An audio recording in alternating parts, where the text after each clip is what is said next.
Hello, hello, hello, everybody. Welcome into another episode of the Dork Side of the Ring podcast. I am your host, your purveyor of all things dorky within the scope of professional wrestling and sports entertainment. I am Grum, and it is a pleasure to have you here once again for another episode. We've got ourselves a fun one. It is episode 58? 57. I don't know. You know, I should know. Again, I'm doing the bit again. That's bad by me. I'm repeating the same bit, right? Where I'm like, I should know, but no, it's episode 57. Episode 57. Myself, JimJam, making the third appearance to lead the charge, and ThatDuffGuyPat making his second appearance. We're talking about the Battle of the Billionaires today. And I know the original plan for this next month of content was solely to be like, hey, let's make fun of Vince McMahon. Why? Because he's a bad person, and like we get these jokes off. He's a bad person, and and then he goes and retires. He retires. Vince McMahon retired. What? Yeah, it's crazy. It's wild. So it has been an interesting week or so of pro wrestling fandom. A lot of people super hyped about the fact that Vince McMahon is no longer in charge of WWE for content reasons as well as personal reasons. But myself, it's not tempered. Tempered's not the right one. I'm not as high as other people are on the people, specifically Triple H, taking over. Triple H is like, he was like, it's the guy in the group project, right? Stick with me here. You guys know how I get. He's the guy in the group project that was assigned a task, right? And did the task. And you're like, great job. That's awesome. Like, don't need to worry. Like, you're good. You're good. Like, that is just need you to finish it, land the plane. And then they go and they're like, but I got an idea. And then they revamp the entire idea, and it kind of fucks over your entire project. It's good. You're like, dude, that's really good stuff. But also, that's not what the project's about.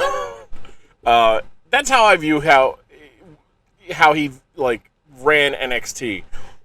He takes over as talent, head of development and global, all that stuff, and becomes, like, he's out here.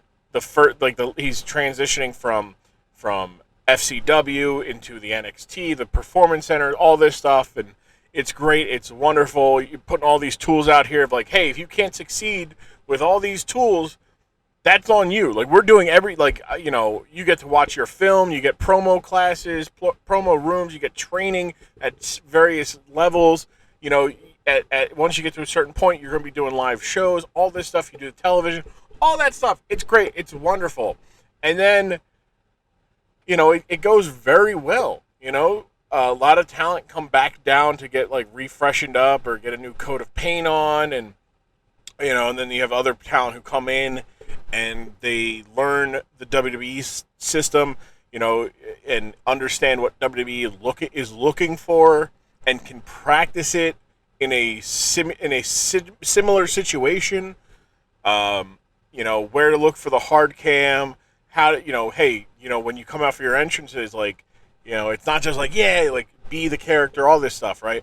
And NXT does really good. You have guys like Kevin Owens and Sami Zayn coming through from, like, their Ring of Honor days. You also have, like, other indie talents, Claudio Castagnoli, Chris, guys who are on the independents, and you can go, they're over on the independents, but there's something missing, right? There's something about this guy that just won't translate per se to the main roster, so let's clean him up a little bit, right? And for the most part, up until about 2017, it works. Damn near every talent that goes through NXT comes up, provided they've been on NXT long enough that they can flesh out their character a little bit. Like the Adam Roses don't, and No Way Jose's count, because they were just kind of one-trick gimmicks and got over on the one trick and never actually had like a program. Apollo Crews, very similar, wasn't around long enough to really develop a character and whatnot. And like they went up and they had pretty good success, or that, you know, and if they did it, it's probably because the main roster, they wanted to change how they were presented, so it wasn't a one-to-one. Like the Ascension was like that. They're the ones that I'm like, you fucked it up, right? You done fucked it up. But almost every talent that it went from NXT to WWE main roster from the years 2012 to 2017, if you were called up in that amount of time, went on to be very, very successful. The Four Horsewomen, Asuka, FTR, the American Alpha, you know, Kevin Owens, Sami Zayn, Finn Balor. Like, these are people who objectively had a lot of success. Carmella, Bayley, Alexa Bliss. These people who went up and they had great, successful moments.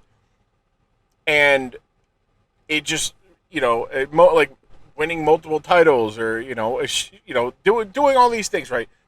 And then around 2017, that's when Triple H is like, I got an idea for the rest of the project, and fucks it all up, because it all becomes this extra third brand attempt, and they stop developing new talent, and instead they just go into the indies and just grab talent that's over and let them just be that, right? And for me, I really enjoyed the aspects of finding new characters. Enzo Amore and Big Cass, insanely over, right? There was a moment where I thought they were going to get the tag titles at WrestleMania 33 until the Hardy Brothers came back. You know, these are people who are very, very talented, and getting a chance to show it and develop their character, and being given opportunity to mess up.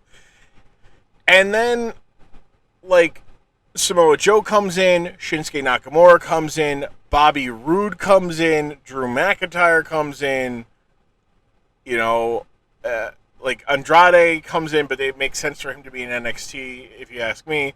But a lot of these people who are, like, well into their wrestling primes, coming in and becoming, you know, just, like, wrestlers, a part of the show, like, that, like, become an identity, like, identify with the actual, the brand of it. And I'm sorry I'm going long here on the intro. It's a long episode. It's, you know, we were doing what we were doing. But, with Triple H, he lost the vision of what originally was the project. The project was to develop new talent for the main roster, right? To take names and athletes, teach them how to wrestle, teach them how to become characters, teach them how to be a wrestler for WWE. And he stopped doing that. And then, while it was good and all, like, the main roster is floundering, because you're like, we are on year 8 and 9 of relying on Seth Rollins and Roman Reigns to face, you know, to face off against each other, or face off against Brock Lesnar, or, like, it kind of goes, like, hand in hand, right? The main roster, Vince McMahon relied a little bit too much on Brock Lesnar's, the Goldbergs, the old vets, the Undertakers. But then there's also a moment to be like, yeah, but, like, who are they supposed to put in those positions, right? Because you have to draw. The point of the wrestling business is to make money. And nobody was coming up that could make as much money. And I understand you got to give them opportunities. And when they did give some of the talent opportunities, they went bupkis. But it is insane to me how, like, there's a lot of bad that Vince McMahon has done. I'm speaking straight from a content standpoint. A lot of bad decisions of storytelling and character development for the characters on the show. But there's also been really good stuff in the last couple years, to where I'm like, yo, are we just going to sit here and act like you just ignore all this bad stuff, or all this good stuff, because all the bad... And then the flip side is Triple H gets the inverse, right? We ignore all the bad stuff and just talk about the good stuff. Oh, Black and Gold NXT was great. Well, if it was so great, why were the talents that were on that show not performing like it, right? And this is the same idea when we talk about AEW. It's like, oh, AEW is so great. It's like, AEW doesn't have people who draw interest out. Like, WWE is a mainstay, so you probably can add, like, 500,000 viewers because it's just out of habit, right? But like, they're still stars, and you can't. There is nobody on earth that can match the presence and the influence of as a professional wrestling character as Roman Reigns right now, except maybe Okada, and that's they're very similar boats where they've just been at the top for so long, but they're in just these wild phases of their career, where like everybody that steps in the ring with Roman Reigns is on another level because of that. Matt Riddle stepped into a ring with him, and he felt like a big fucking deal. Everybody who does that, because Roman Reigns is a big fucking deal. Wrestling needs big fucking deals to keep going, especially in this post Vince McMahon WWE thing. And I do have my concerns about how we're going to go forward, because will be things that are going to be expected of WWE and SmackDown on a global stand that Triple H has to figure out and has to recognize. He can't just cater to the hardcore UK, Canada, North American, he's got to cater to the Germanys, the Indias, the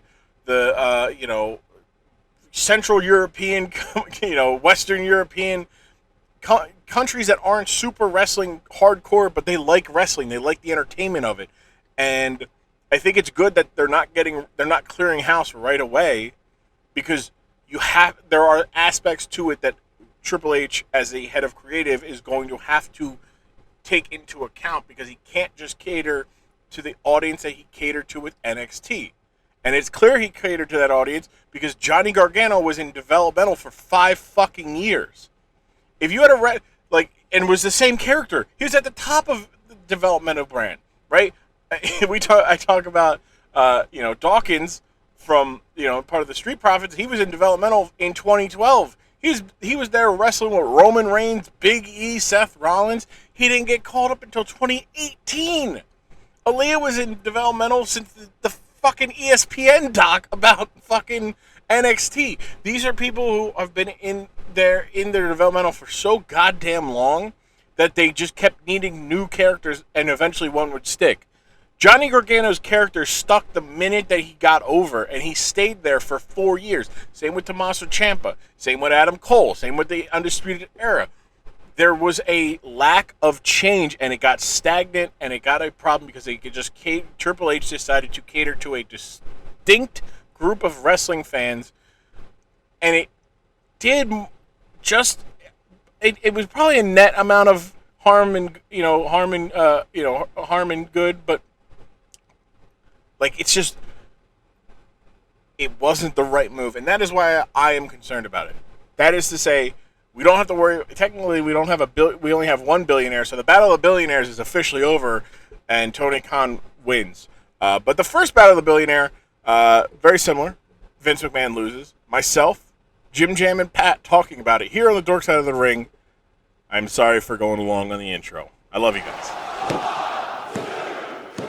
How do you intro that? How do you explain that so, to the masses? I don't know. I'll figure it the fuck out. I'm pretty good at this. That's a Patreon-only feature. No. I literally just hit record. So they don't know what we're talking about. But what I am going to say is I found that like audio on like the Instagram reels, but it was always like this cartoon chicken just walking. Right, so what? It's walking to that song.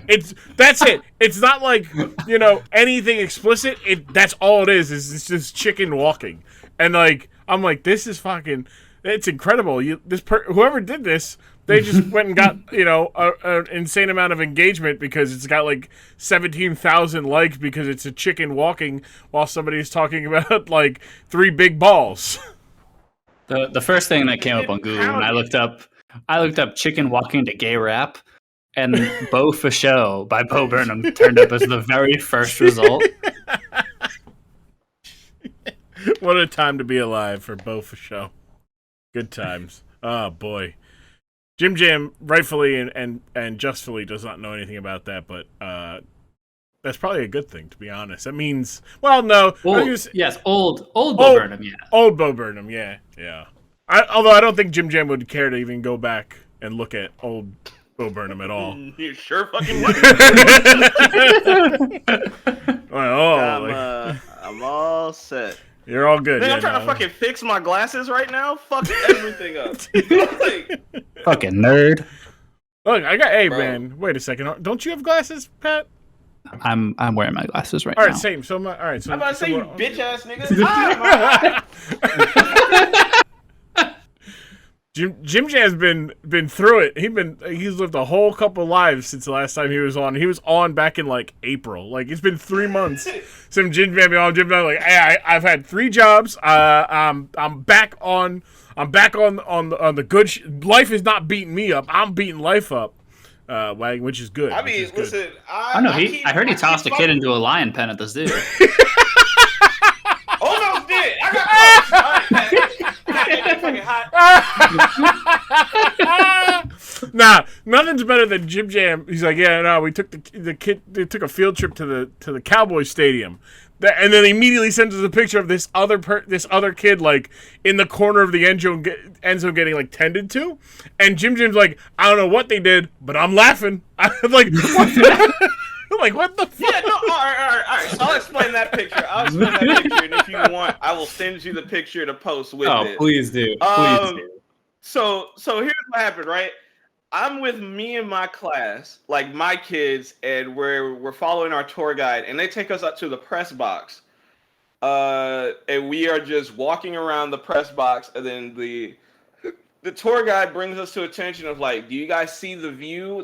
Like, this is what it looks like for all the press people, all the like news people. Like, she tried some references that like worked for me, but they have no clue. Yes, Walter Cronkite's up there. Yeah, like, you know, where if need be, Stephen A. Smith would sit there, and I was like, oh, I understand that, but the kids were like, who the fuck is Stephen A. Smith? So I was like, they won't understand that, just keep it moving. They're like, like Nick Adams? This is exactly. Like, what are they, like, it didn't matter. Like you would have gotten closer, honestly, you said Nate Burleson from the Nick Bowl. Like, they don't know who Nate Burleson is. They would have had a better chance of grasping that than anything else. But then, as we're leaving, out of the corner of my eye, I notice, wow, that's a lot of people in a circle. What happened? And I see some kid like on the floor, and I'm like, did this nigga get hurt at the Dallas Cowboys Stadium? Fucking around, like, and then I take the picture, and it's him on the stretcher. And then by the time we get down there, they're just now moving the stretcher and him like off the field. So he really must have been fucked up. Like, you know what I mean? Like, they didn't have the people. They're like, there ain't no way anybody could get hurt today. Like, we don't have to worry about that. Meanwhile, like, this person like grabbed got the turf, grabbed their toe, tore their Achilles, and they're like, shit, we don't have any of our fucking staff on here. Like, what the fuck? It's just one dude who. It's one dude who took one EMT course and didn't pass. Yeah, no, I think. Well, stabilize his neck. It's not my neck. I'm 100% sure. Tore my Achilles. My Achilles. I have a swollen Achilles down here. That's where my Achilles rolled down my foot. Thank you. Yes. No, stabilize his neck. We'll figure it out. Hey, who's got a blackout curtain so we can wrap him around his face so he doesn't get a concussion from the lights? What the fuck is this guy on? Jesus Christ. I'm not concussed. My leg is backwards, you understand? I think he might have fucking gibberish. He's going into shock. What do you mean? What are you 3:30 p.m. 3:30 what? What do you call an ambulance? For me. Inform the family. I'm alive. I can't. My Achilles is currently at the bottom of my heel, where it's only supposed to be halfway. Man, we are calling you from Jerry Jones Memorial Hospital. We have some terrible news. Your son has passed. I'm not dead. I'm not in the background. Mom, pick me up.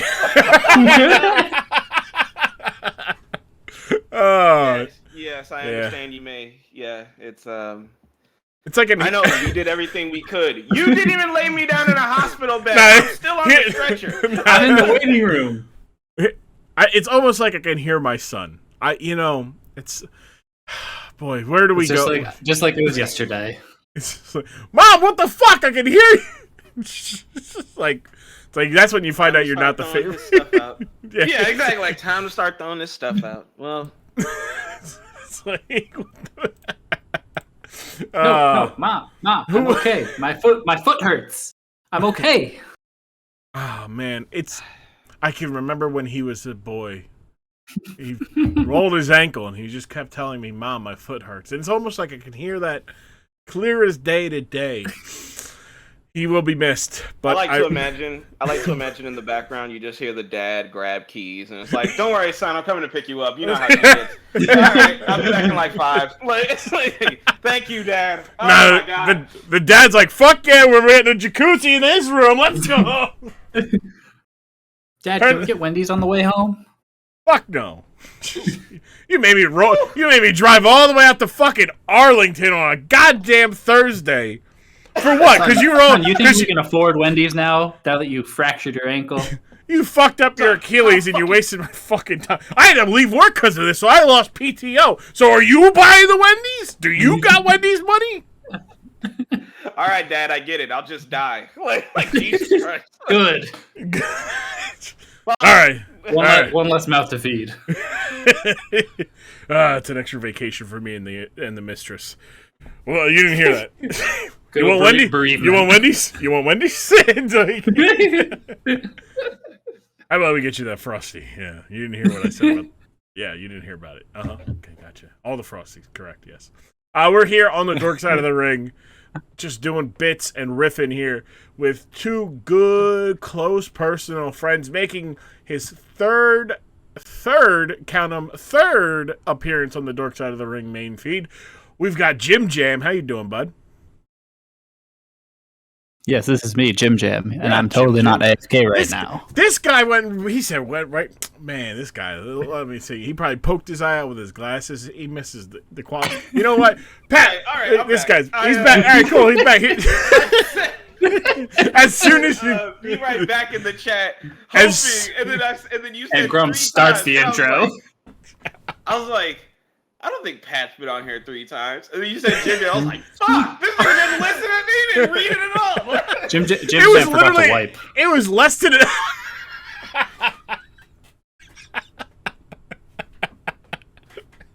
Stains running all down my crack. No, we got Mr. 3-time Mr. Dorkside as it stands. JimJam, welcome back to the pod. How you doing, bud? It's actually crazy. This is only my 3rd time. I will have a very extensive shit-talking bit when I'm the first person to reach 5. Only and if only I'm the first person to reach 5. If not, I'm going to have to... We do multiples of 5s for these bits, so... He's going to have broads on 5 times before you. If you do that, I swear to God, Grum, you will be dead to me. All right, but here's the thing. I got to put... Now, whoever JimJam goes on with 5 times, like, for the 5th appearance, they are also on for the 5th time, and I have to, like... I have to get it so that JimJam alphabetically is second, so then he just goes on a scathing promo about how they're a fucking fraud, and the only reason why they're the first to be on 5 times is because of the fucking alphabet. Some schmuck decided to put J after a letter. That's gonna be Jimmy. That's gonna be it. But now, JimJam, welcome in. The best part about all this? No, what is the best part about that, Grum? Is I don't know how I'll react to that. I have an idea, but I also have other ideas of how you would react. So. And on the kicker. I never know what I'm going to say or do before I do it, on Discord at least. There's no thought process to my posting. My name changes, my AVI changes, none of it. I don't put shit thought into it. I'm just naturally this talented. Like, that's all that matters. Squirt Angle at Rio. Squirt Angle himself. It's Squirt Angle at Rio 2016. That's Olympic levels of deviancy. Yes. For background, I had just dominated some random fuck at the barcade at Mario and Sonic at the 2016 Rio Games. And the one that you like have to actually run. Yes, the very same. Also, it is in Japanese, so I don't know what the exact instructions are. I'm going off of the pictures you see and just my sheer athletic talent. I came in second on the hurdles, bitch ass hurdles. And then I came in gold by a wide margin, doubled the second place on archery. So I'm actually a sniper.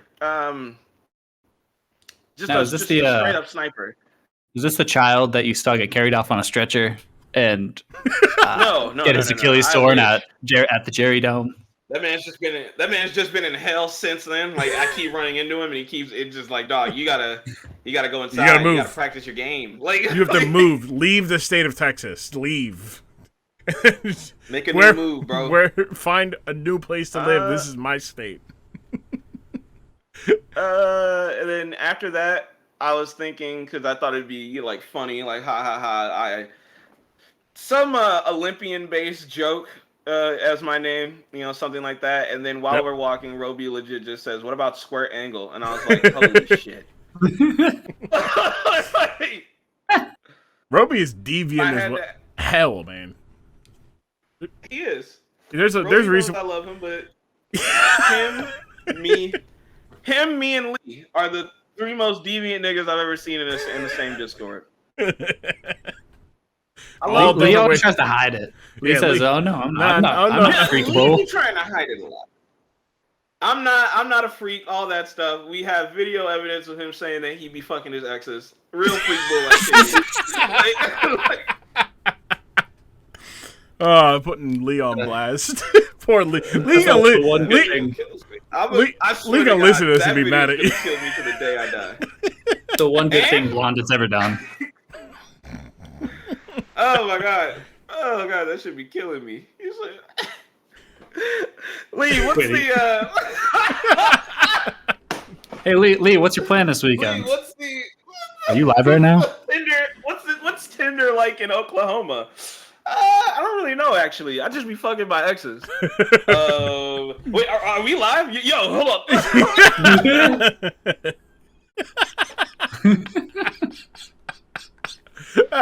Back live. Poor bastard. And on the other side of the table, we've got, coming back, second time, that Duff Guy Pat. Welcome back, Duff Guy Pat. Howdy. I'm back, and I have not garbage internet, so I'll actually be here the whole time. Look, it is a rite of passage here on the dork side that you go through shit internet, and it affects the show. I feel like it's just been, especially with like the fucking heat waves, it's fucking everybody up. But yeah, glad to have the both of you back on. It's going to be a good one. I know JimJam knows the topic because JimJam's had this topic fucking circled. Crossed her, he had it hard. He'd been waiting, salivating. He'd been like, "Oh yeah, Bart Scott." Pat, I think I know. I tell the story of this. We'll get to it. We'll get to it. I think I know what we're talking about. We talked about milk the first time, so I think it can only go up from here. Oh, you're okay. Yeah. Well, I mean, it could. Who knows? I mean, we'll see. Or down, depending on your point of view. Yeah, definitely. I think it's down. Depending on how down all the way to hell, would you say? Oh, absolutely, buddy. Past that and send some. If you heard Pat say milk and you thought about cows, I can't say that we're in the same realm of thought process. I can't say. No. So as we do, we like to start off with the reintroductions. JimJam, give the people a little bit about yourself. Let them know where they can find you and what stuff you do. Man, since we last spoke, I became a teacher. I work at a little daycare, and I'm officially on the track to become a full-fledged teacher. Hell yeah! That's my career choice. Took me longer than I'm willing to admit, all things considered. Kind of wish I had done it straight out of college, straight out of high school, but hey, we're here now. My life is good. Life is good right now. We recorded an absolute, I have no idea when this comes out, so it's already been out for like a minute. But we recorded the last episode of Grapple Guys. We recorded with BSJ and Kurt. And we talked about how Vince McMahon paid $16 million for some pussy. And I think it was a very special episode. A bargain, I'm sure. Oh, no, not a bargain by any means. About to cost the man his company. I don't know if that's a bargain. on top of everything else. I don't know. I can see it. I don't know. I throw away my entire company for depending on what said pussy is. Like, you know what I mean? Like wild conversation. My fault. Forgot where I was. Love it here. All good. Yeah, no. What is it? It's at Grapple Guys on Twitter, correct? At Grapple Guys. Yes, sir. Yeah. Yes, it is. And at Cozy Dude on Twitter for my personal account. When are we getting? If you want to follow me, that's crazy. What?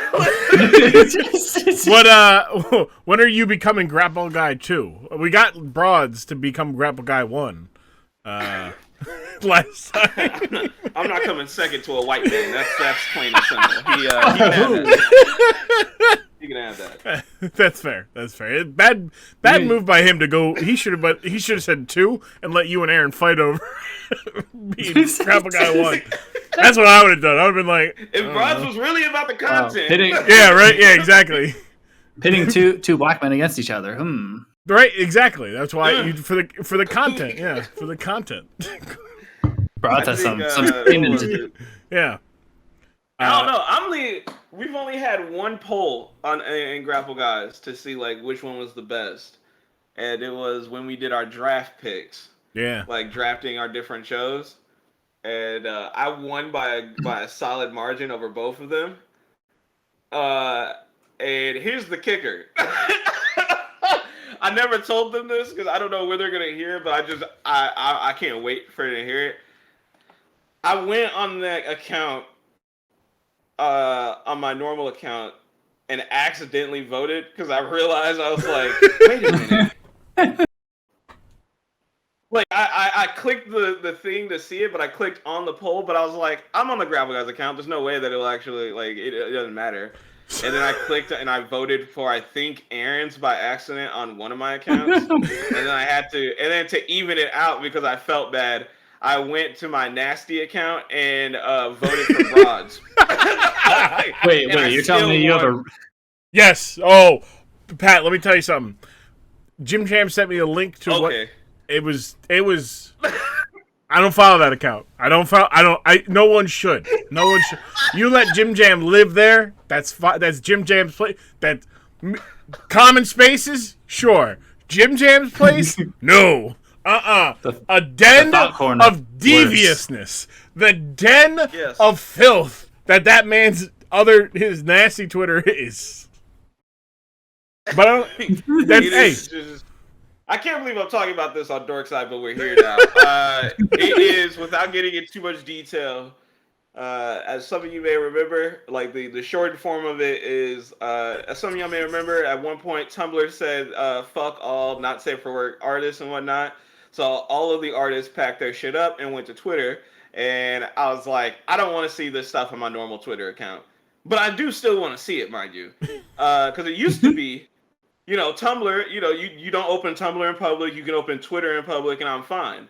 Now, I can't open, I really can't, I can open Tumblr in public because ain't shit there, Just a bunch of disgruntled people who won't admit that this is dead, you know what I mean? Like guys, the titties aren't here anymore.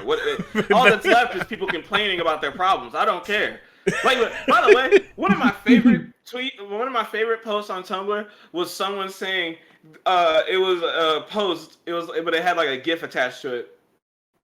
And there was, the GIF was a man on playing Price is Right, and he's spinning that big wheel, but he jumps all the way up to like the top part, slams it down, and then like falls to the ground. That's how much momentum he had. I'll see if I can find that GIF. And the post was scrolling past all of y'all personal shit I don't care about to get to the titties I do care about. And that was that. I didn't post that, but I might as well. I've never agreed with something more. I don't care.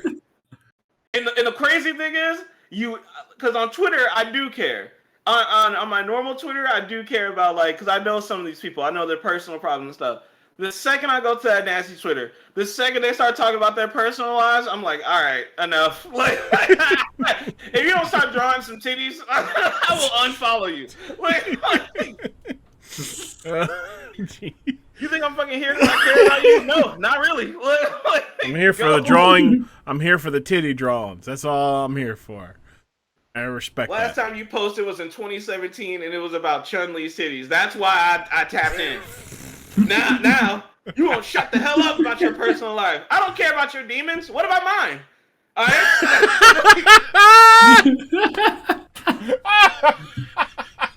What about me? You ever thought about that? What, JimJam Raven. What about me? What about my demons? What about Raven?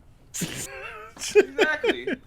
Uh, So yeah, that's what that entire Twitter is. right. It's just all of my not safe for work from Tumblr to Twitter. And when people ask me to look at it, like they're like, oh man, it won't be nothing crazy. And then they realize, oh shit, this is crazy. First-hand experience. All right, this is how I came to acknowledge JimJam as my tribal chief. I asked JimJam about it. Right, JimJam goes, Grum, you don't want it. I was like, come on, it can't be that bad, man. It can't be that bad. Like, I've been on the internet for a long time. I am 29, 30 years old. I've seen some of the nastiest shit you could see. I lived through 2 Girls, 1 Cup, Kids in the Sandbox, Mr. Hands. I lived through that. Okay? Well, then he sends me the link to it. And while it is not up there with those things that I have said, the sheer volume of said retweets of said things made me go, huh. All right, I don't need to see it again. You know, the funniest part about it is that you don't even see like my actual like Twitter feed for that. No, like, you don't I didn't. I only saw you retweeted. I said, oh, okay. Yeah, that's enough of that. Respectfully. On the other side of the table, JimJam, where can the people follow that Twitter account, JimJam? Don't. Let me tell you something. If you want to find that Twitter and disgust yourself. Oh, no. No. Whew.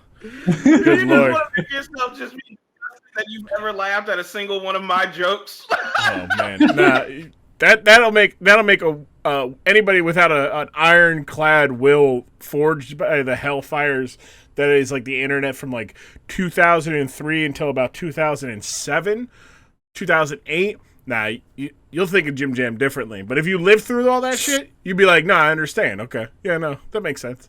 Like, yeah, found the give. This is the exact same give. Watch this. Oh, man. Yeah, Drew Carey's like, that was basically me. That's how Tumblr was. That's exactly how Tumblr was. Twitter is better for that stuff because Twitter you can only have so many words. Tumblr didn't never have one. So your arm will be scrolling through one post just like, bro, this shit hurt. Like, wrap it up. And then you finally see the too long didn't read. And it'll just be like, yeah, my mom kicked me out the house and I kind of need money for stuff. I was like, oh my God, why didn't you just say that? Like, please. You support the artist, you know what I mean? But oh my God, I didn't ask. You're on there reading soliloquies when all you want to see was a pair of titties. Dog, there was one artist that they just stopped making pornography. Just stopped drawing pornography, man. Talk about the fastest unfollow I ever did. They were like, I just don't feel like doing pornography stuff, and I was like, gotcha. Good luck to you. Love you. You will never get my money. I don't care. And that's good fair. Luck, I guess, like working at like Disney or whatever the fuck you're trying to do. I wasn't paying attention, but you should know. Now, I'm sure I have Twitch artist friends who have gone into the lewd art. So I'll send you. I'll support my friends who do that by sending you the link there, JimJam. If I haven't already, I may have sent some people. Hey. But yeah. You actually sent that to me. I think I asked about it. But nothing ever came from it. I asked for it in like the chat. Yeah, and I was like, yeah, no, I got friends who do the titty drawing and other stuff. So you can whatnot. I'm gonna find out I follow like 9 of them. I'm gonna be like, well, if I think I have I out of the top of my head I got 3. But I'm sure I can look through and see who's updated of like what they're doing. But on the other side of the table, Pat, go ahead, reintroduce yourself to the people, where they can find you and stuff. That makes sound like Ned Flanders in comparison to me, bro. Hi diddly ho, folks. It's howdy ho, neighborino. Hello, I'm Pat. I'm a Boston white guy. Boo! Boo! I can't nearly follow that intro that JimJam just did. I feel bad for anyone else who does. No one can ever. No one can ever. Someone's gonna fucking DM me. Hey man, let me get that nasty Twitter. I gotta like, no, you don't. Yeah, yes. Again, I tried to, that's why I told my story, because that was me. Nah, I need to see what you got, how nasty it is. Because I'm thinking it's like, you know, like it's not that it's like nasty. It's like the devious, like it's like, they just be, I think it was like some like chick was playing Guitar Hero with her titties out. Like that was the one. And I'm like, yeah, just anything, just like, I didn't even think about that. Like, yeah, it's just, yeah, Ace is like, this chick was like, yeah, no, I this is what I do, and I'm like, oh, and Jim's like, this is what I follow, and I'm like, oh. All right, that's enough of that. I don't need to see. I don't need to see how far. I don't need to know how deep the rabbit hole goes. It's that scene from Airplane where that kid's in the cockpit with Leslie Nielsen, and Leslie Nielsen goes, "Have you ever seen a grown man naked?" And then it's just the most grotesque thing you've ever seen. Hold on. I will send you no bullshit. The last thing I retweeted. Oh, brother. All right, live reaction on the pod. All right. Okay, thank you for spoiling it. Yep. Oh no, I know exactly who this is. What? Oh, Why? No. Oh no! What? Why do you know who that is? Because good lord, you because know who that is, you're a certified nasty nigga. Well, you thank you. I know who that is because there are people that both me and JimJam follow that do not have the decency that JimJam has and will retweet that person onto their feed. Huh? I'm sure. I'm not going to click the spoiler. I'm not clicking this other one. I'm clicking it. I'm clicking it. Yeah. What? Yo! What am I looking at? No! Oh, JimJam! Bro. What? I mean, look. I understand. No, Grub, you're gonna say I understand. I don't understand. No, I understand. No, when I say I understand, okay. Here, I know. I say I understand because I know people who like JimJam have an. They like me? They like Jim. They like Jim. They like JimJam, also have a thing for a certain Overwatch character who is most of the time dressed in snow gear. Love that woman. Wow. Oh my. So yes. So yeah. So Pat, where can the people find you on Twitter? Wherever JimJam isn't, I Probably guess. in church. Yeah. After that, you can find me at ThatDuffGuyPat on Twitter. That's the one. I would love to record one episode of a podcast that I felt confident in showing my mom. This won't be it, but someday.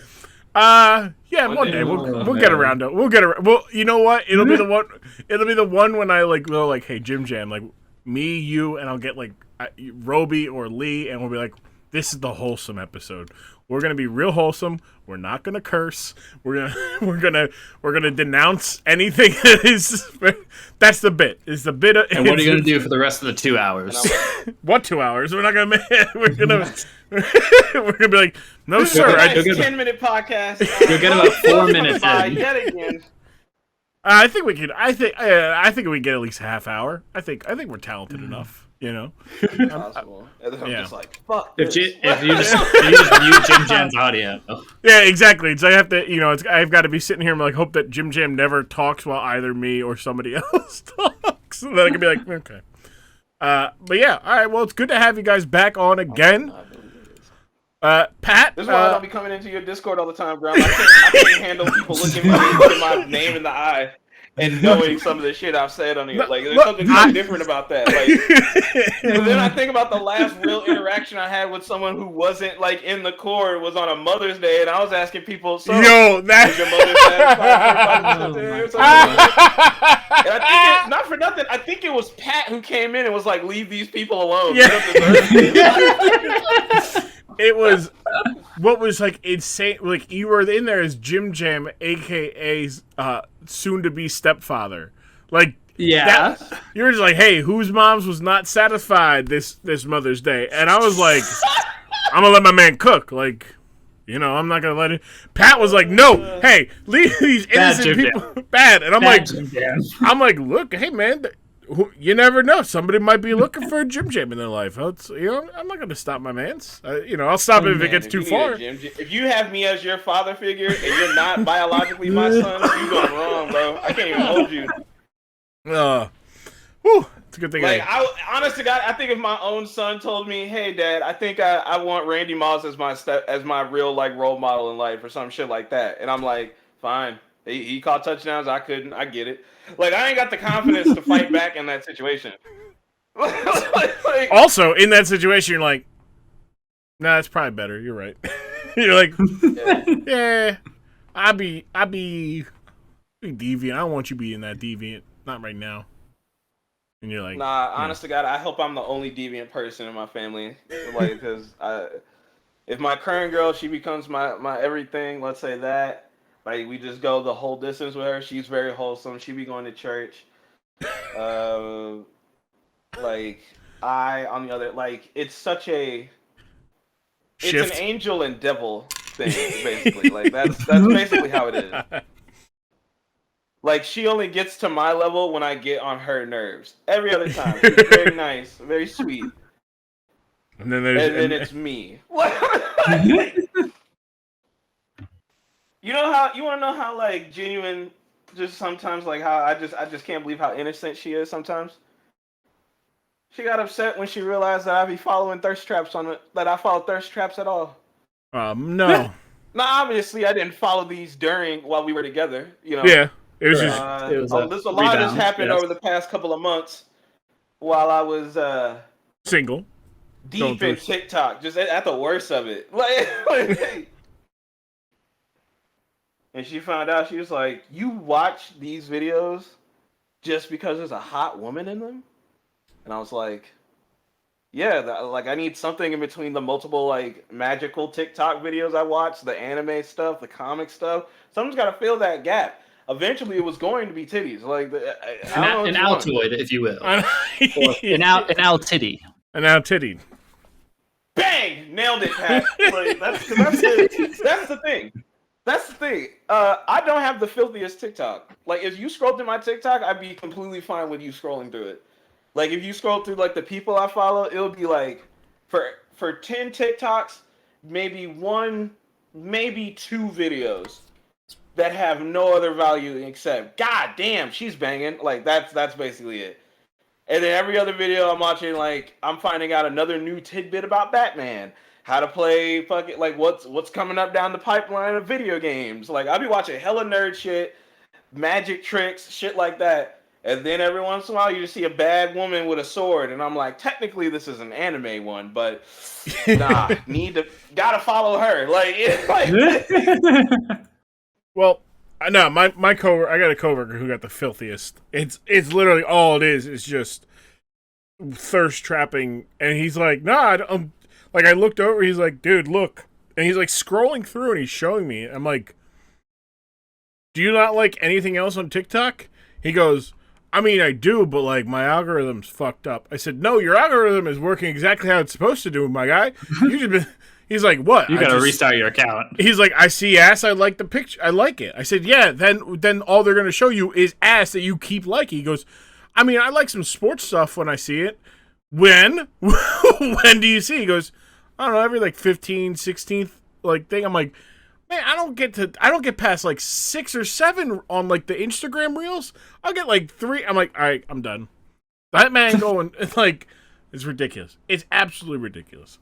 Instagram reels, it is weird to go pretty deep on those. TikTok, I can just keep scrolling. But like, I get like 2 Instagram reels in, and I'm like, what the fuck am I doing? Like, I'll just like, because it's like, if I want this, I'll just go to like the source of like half of these videos. Yeah, see, Like, I'm not on time. TikTok, so like for me, like that would explain it. Yeah, I've been saved from TikTok.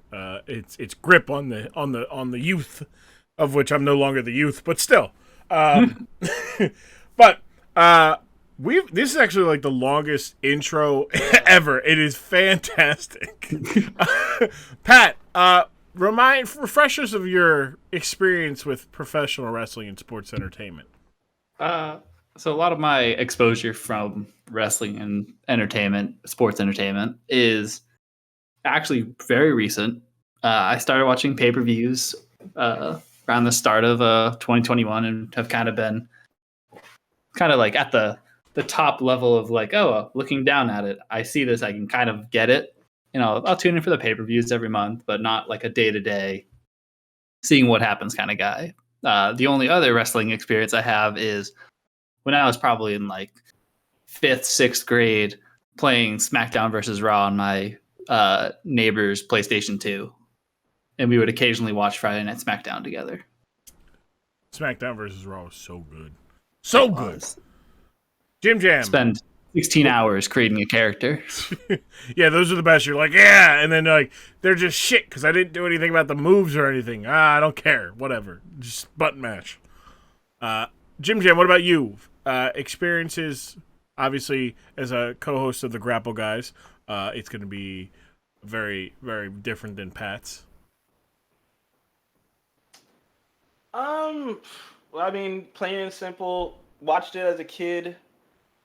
Stopped watching it after a while because I stopped watching it because I got sick of people at school saying like, it's fake, right? So yeah, so I legitimately just stopped watching so they leave me alone. And then I picked it back up in my sophomore, maybe junior year of high school, maybe senior. Yeah, because it was a 2015 to 2016 was when I picked it back up. And I remember being like, I have no idea what the fuck I'm about to watch on like when I tune into Monday Night Raw tonight. And lo and behold, I'm watching this and I just like I fucking love what I'm seeing right now. Like the women's wrestling is just amazing now. Like everything I was watching, everything I was looking at just excited me all over again. And then of course, I mean, like this was when I knew, like, I think I'll really have to be all in, is when I fucking saw Roman Reigns for the first time. Like, yeah, like he was just he felt so fucking cool to me, especially in that, like, his vest. And this was before I knew what the fuck, like, the Shield was. So I was just going off of, oh my god, bro, we have got to watch the actual content. We've been Well, no, we're all good, man. We're getting there. About? We're getting there. Don't worry. We'll get there. We've only been talking for like an hour. No, dude, it's all good. I this morning I was listening to the one that you did with Roby and Wheezy. And I'm like an hour and 10 minutes in, and you guys are still talking about the fucking 2000 election. Dude, I'm telling when I say we did a fucking deep dive on it. Nah, look, when we are going through it, and I'm like, yo, wait, this is fucking wild. Like, because I knew the SmackDown Your Vote campaign thing was a thing. I did not know how much of a thing it was. I did not know that like 40,000 people were like, yeah, I only registered to vote because Stone Cold said so, or The Rock said so. Like, and then I absolutely did not know that Jerry the King Lawler, the day before the election, was like, yeah, I on Raw said I would not vote for Al Gore. He reminds me of the right to censor, who were at the time like one of the biggest, baddest, like the biggest heel heat drawing groups in WWF at the time.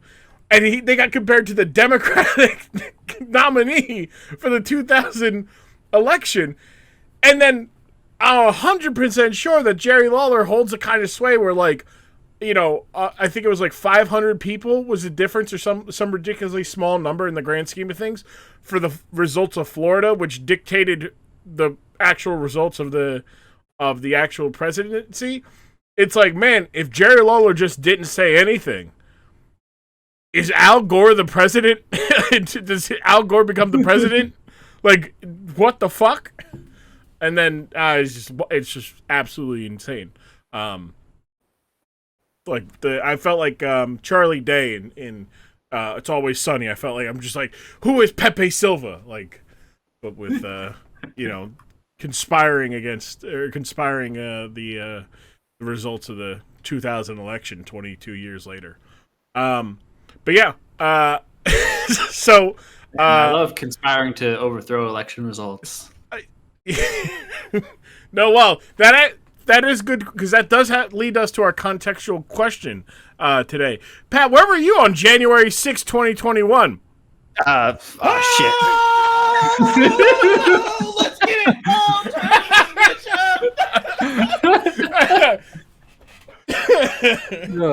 Oh no! I was shit posting in Discord, watching Tyler live stream it. JimJam, what about you? He was watching the stream because he needed to know which cameras to avoid. You're not sweet.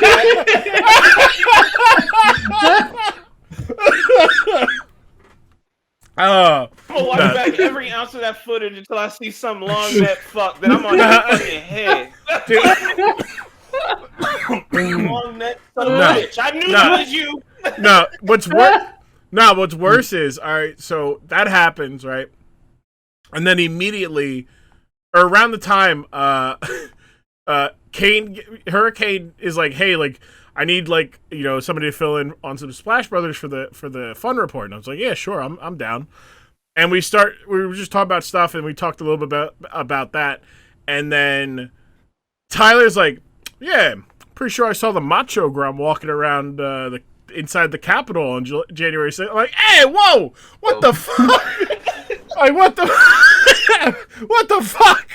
And then I think I was like talking about my content plans for like 2022, and Tyler was in the cord, and he just found that. Yeah. I'm like, yeah, no, I've got a video planned for January 7th, and fucking Tyler's like, are you busy on January 6th? I'm like, what the fuck? I'm like, and yeah, no, I don't know why. So I was obviously not there, but many people who look like me, white, dark hair, red beard, were there. So yeah, what the? I was like, what the fuck? I think I had to make a notes app statement. I did the bit like, But you got to do it as a Macho Grum. Well, I did. I channeled the Hulk Hogan like Gawker testify thing, which is like, the Macho Grum is just a character. He is not a real person. He doesn't have real beliefs. And as such, the Macho Grum was not there because I, the person who play the character, was not there. But yeah, no.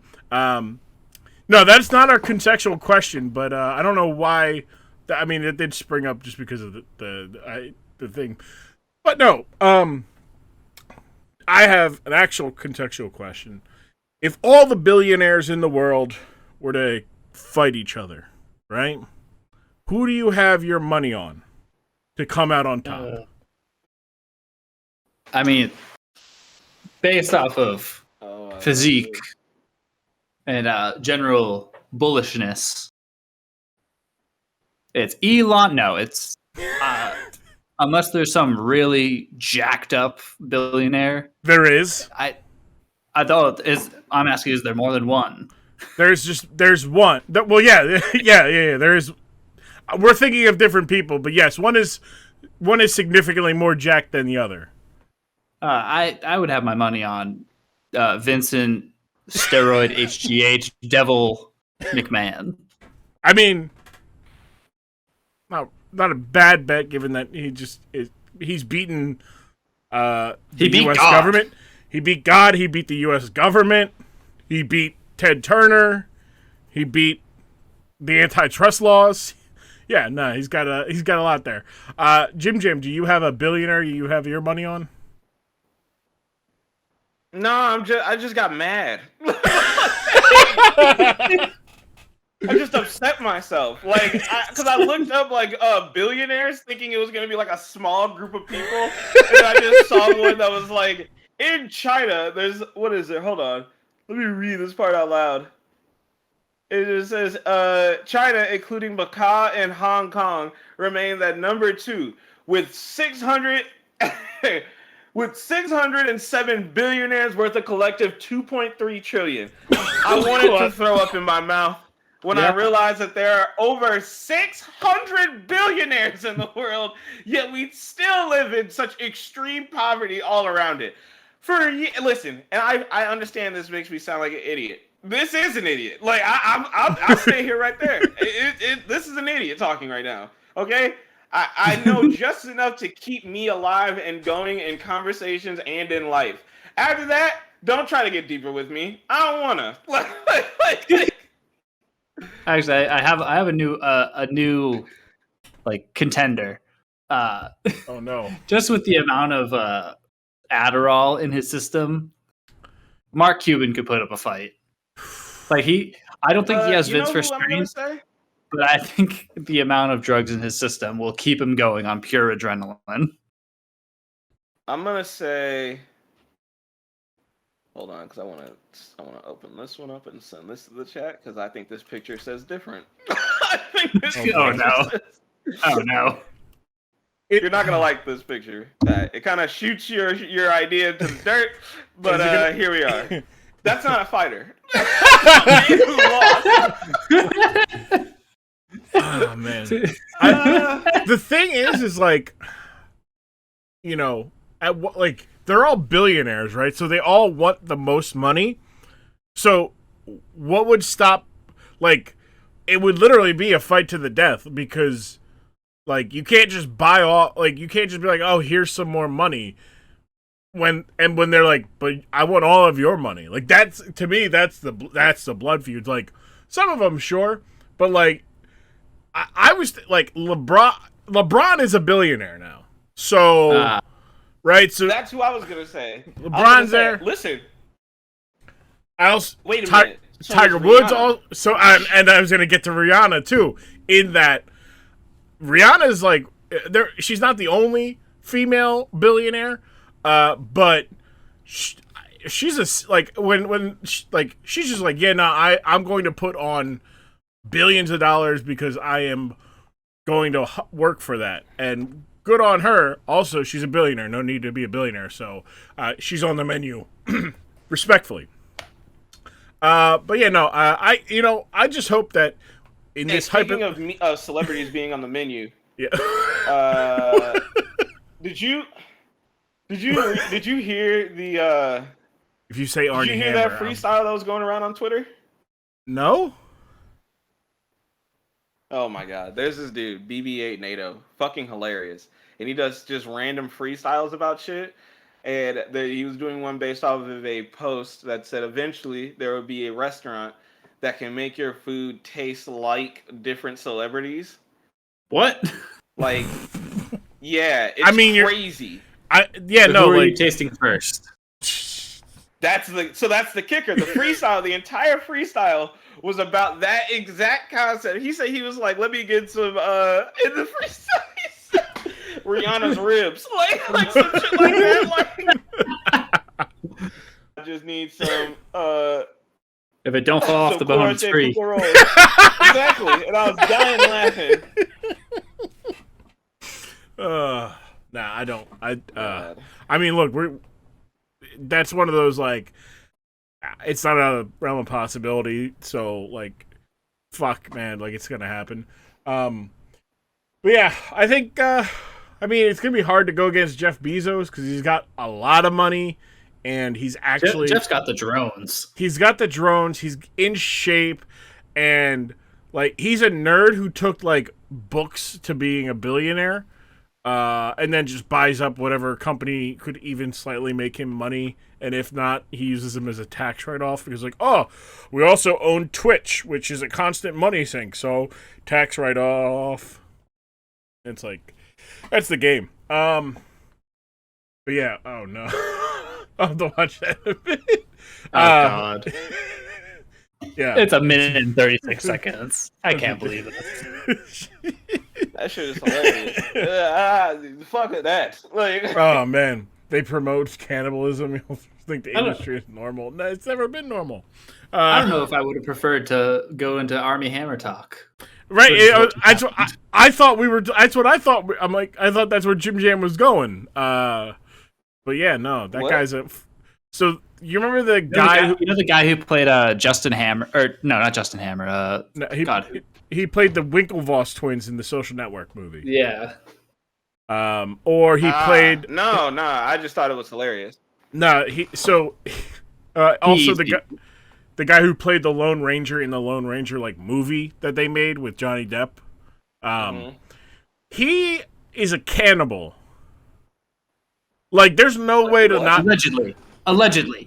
I mean, look, I've seen some of those text messages. I've seen some of those text messages, and I've been horny while texting, and I ain't never told a woman that I want to rip her flesh with my teeth. Jim, have you ever sent that message? I think it's fucking copy and pasting from erotic novels. That's what that man's problem is.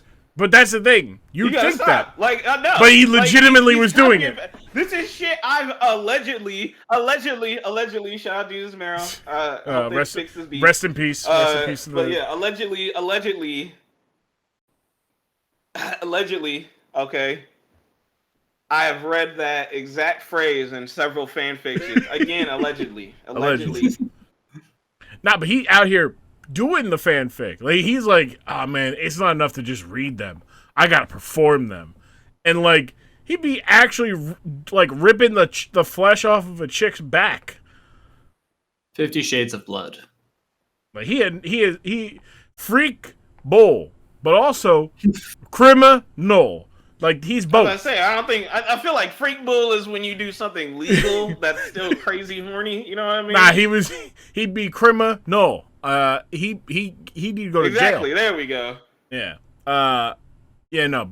Yeah. That's how we got to. What a wild. How do we go from January 6th to Army Hammer? What the? Where was Army Hammer on January 6th? Yeah. Where was Arnie Hammer? Blitz to listen back to. Where was Arnie Hammer on January 6th? I wonder. Well, the reason why January 6th ties into our topic as well as billionaires fighting to the death. No, wait. Is it? I know where this is. Oh, you do. Well, you know what? JimJam, would you like to fill in the story of what we're watching? This all happened. I'm gonna let you still do your part of introing us into it. You want the story of how this dork side episode became a thing? All right. I want to go through that, and I'll take you through post by post if I can. So basically, how this all happened was in the just the meme folder that we made for Fisticuff. That's in Fisticuff. So one of the threads, if not the only thread, is great wrestling content. And the whole point of it was just so that we could have a space where all it is just that was a fire moment or that's hilarious, something like that. And which then led to me posting Donald Trump, one of the people we'll be seeing, but with a shit fade. A really shitty fade for some reason. One of those memes on there. And what led to that was Pat saying, but he couldn't tell at first that was that was him. Yes, perfect.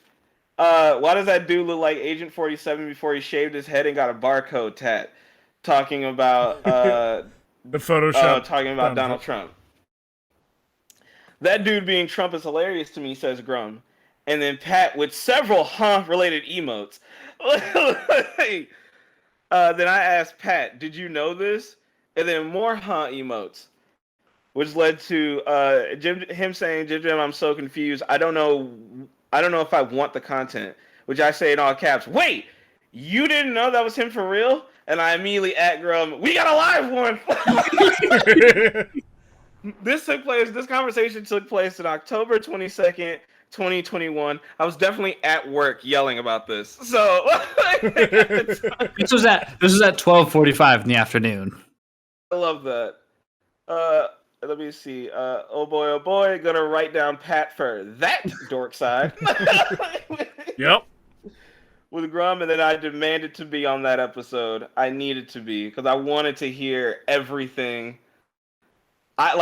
This is gonna be like a Pat heavy episode. I just want to hear his reaction.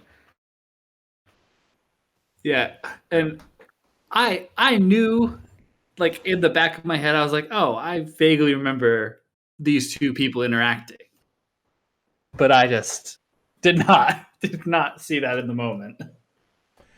Yeah, so in the year 2007, it was a interesting time in wrestling, but more importantly, it was an interesting time for WWE, as they're kind of in this place where they're the only dog in town, and they said, you know what, we're tired, we might as well compete against ourselves for real and see if we can top ourselves every year at WrestleMania. So after WrestleMania 22, which happened in the United Center, the Rosemont Horizon at the time, in Chicago, they went to Detroit. They went to Detroit, Michigan for WrestleMania 23 at the Ford Field. That's right, the Ford Field, the big son bitch, and they had 80,000 people.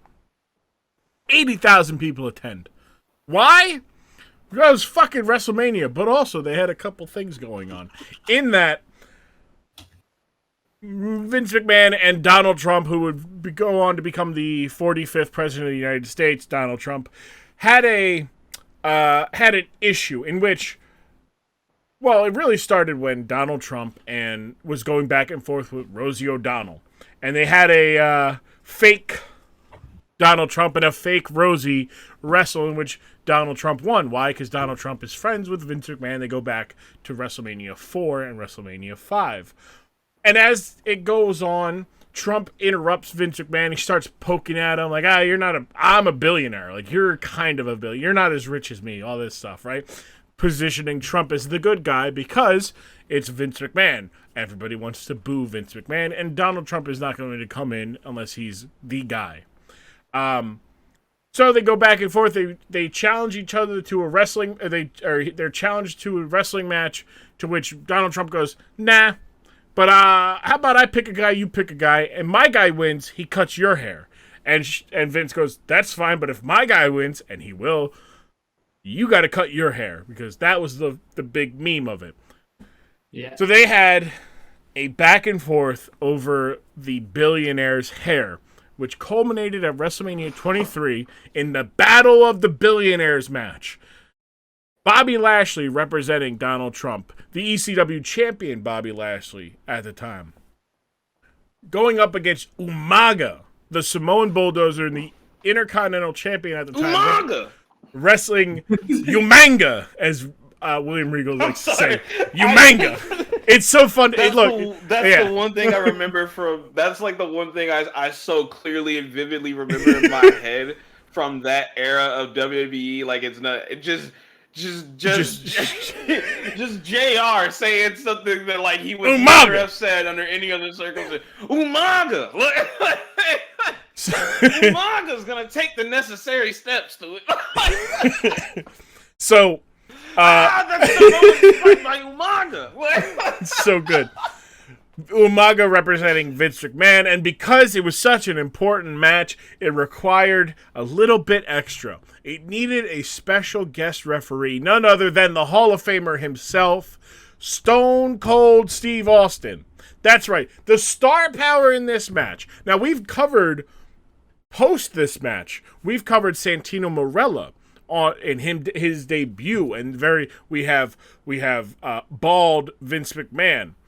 We talk about that. So Vince McMahon loses this because Donald Trump's not losing, but how we get there is quite quite the journey. So we're gonna watch that WrestleMania 23. Myself, JimJam, Pat. We're gonna watch the Battle of the Billionaires here on the Dork Side of the Ring Oh, this is about to podcast. get racist. What a great picture of Vince.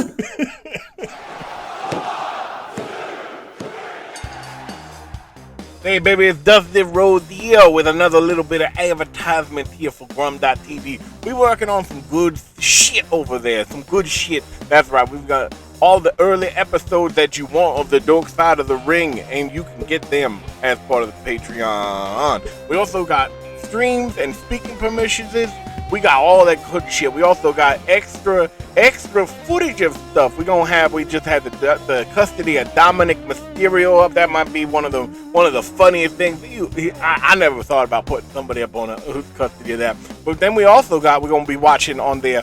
You got the Quebecers, baby. Let me tell you something. We're gonna be putting that up next week. The Quebecers from the episode with MD and Metric Second. We're gonna end up watching the match between the Quebecers and the Hart brothers, Owen and Brett. That's right, baby. We're gonna be watching that on the Dork Side. Well, we did watch it. It's gonna go on the Patreon. That's right, baby. And look, I need you to understand something, right? We got more stuff coming down. Grum putting out a survey that's in the Discord. You go to Grum.tv. You can fill out a survey. Help him get an idea of where he should head with some of his more content. You know, that survey is funky like a monkey. Because guess what? You enter your chance to win some money. That's right. Grum giving out some money for your opinion. Who gonna give you I'm Dusty Rhodes, so Dusty Rhodes, they pay for my opinion, baby. Let me tell you something. They gonna pay for my opinion. And that's right. All right. They'll go out there, do all that stuff. Grum.tv, quit support.grum.tv. Help out. Continue to support. 5-star ratings on the Spotify's and the Apple. Let's get back to the show. All right. That's it. Wow. Yeah, right. That is. We're back here on the Dork Side of the Ring. JimJam's grabbing his old dinner. So in the meantime, Pat, first impressions of the Battle of the Billionaires. Bobby Lashley looks exactly the same 15 years ago as he does right now. In fact, he looks even better. Some good wrestling. A lot of big meaty men slapping their meat. Big meaty men slapping meat as we enjoy. Vince has never been able to sell a stunner until this year when Stone Cold did it to him. That Donald Trump looks even worse 15 years ago than he does today. Yeah. Him and Bobby run inverse. Like, Bobby got better looking over the next 15 years, and somehow Donald Trump got worse. But, like, at an extreme rate. But the third man in this equation, Vince McMahon, looks exactly the same. Every single part of that man. Yeah, he looks a little bit more ghoulish. He looks like how he's supposed to look for his age, right? Whereas, like, Trump looks worse than his age should be. Whereas, like, Vince McMahon probably looks how he's supposed to look, given that he has done a shit ton of steroids, blow, a bunch of shit. So it's probably blow. That man's never done cocaine, never met a line he can't cross, including the ones on his table. But yeah. JimJam, what about you? Takeaways from the Battle of the Billionaires. Man, I really love Stone Cold Steve Austin. He's one of my favorites. Correct. He's one of my favorite Hall of Famers. Like, from an era where I never watched a single one of his matches up until last WrestleMania that I got to. You really, like, I've never seen the man wrestle. I was there, so I never seen the man wrestle. He was before my time. Mm-hmm. Seeing him in his prime, well, some form of his prime, just way more prime than what I've known him, and then him just hanging out with Trump and Bobby, like everything's cool. Then turning around and Stone Cold stunnering Donald Trump, rolling out of the ring and laughing the entire time like he knew he was gonna do it. Like, it's, I love it. I love it so much. That was good. A lot happened. I think that might be the longest single longest thing I've ever shown on the dork side of the ring, clocking in at almost 40 minutes. I think the next long, like even the graveyard shit that I showed you with Vampiro and whatnot, JimJam, that I think that maybe crossed 20 minutes, everything combined. That didn't even feel like 20 minutes. When I think back on it, I was gonna say 10 minutes. Hand to God. Yeah, there were versus like this thing was like a full like 20, 25. I think the match went about 20 minutes. The match was about 20 minutes, but the build-up and the aftermath, was just like filled the rest of that 40 minutes. Yeah, let's see. It was a 13-minute match. A 13-minute match, of which 27 minutes. That is crazy. It was a third of the actual what we watched, because it was a lot of build-up, a lot of hype. Everybody got their own individual entrance. It was wrestling as a theatric. You got the players. The barber chair had an entrance. Yeah, everything had its own, like, it had its moment. You had the barber chair. You had Vince McMahon. Then you had Umaga. Then you had Donald Trump. Then you had Bobby Lashley. All really, like, and then Stone Cold is the referee. When it comes to like professional wrestling, that is like that's what I like. There's some other things I might say like are the like go-to for theatrics of pro wrestling, but this is probably the best thing. Like, this is like the thing that shows off the theatrics, the over the top of pro wrestling from start to finish, and even after that. Because so the match so you get their entrances, you get the match. Like, they had the fake Access like hype video where they're like shooting it, like they have the actual like celebrities like giving their thought process. Yeah, we're talking about the TMZ opening. Yeah. And like, bro, if you bum rush me and ask me, like, if you bum rush me while I'm on the fucking red carpet to ask me about Vince versus Trump, I'm smacking the shit out you, dog. How dare you ruin this magical ass moment by bringing them two niggas in my fucking mind? I will kill you. So this is this was also one of the three main events of the night. So there was three, yeah. So you had the for SmackDown, their main event was the Undertaker defeating Batista for the World Heavyweight Championship. That went almost 16 minutes. Right? You had the Money in the Bank match that started when 24. Then you had John Cena versus Shawn Michaels, which almost went half an hour. And in between this match, the hair versus hair match, and John Cena versus Shawn Michaels, was a 3-minute Lumberjill match for the Women's Championship. 3 minutes? 3 minutes. Just to show how far, like, when JimJam was talking about, like, coming back from the break, the hiatus, to see how far, like, women... Also, this match only was on the card because Ashley Mazzara was a Playboy cover girl. So, like, that was the only reason why they had it. Otherwise, they probably wouldn't have had a match. But we had to get something because, you know, she's on cover of Playboy. Yeah. But yeah, like I say that all the time to the point it sounds corny just a little bit, but I do truly 100% mean it.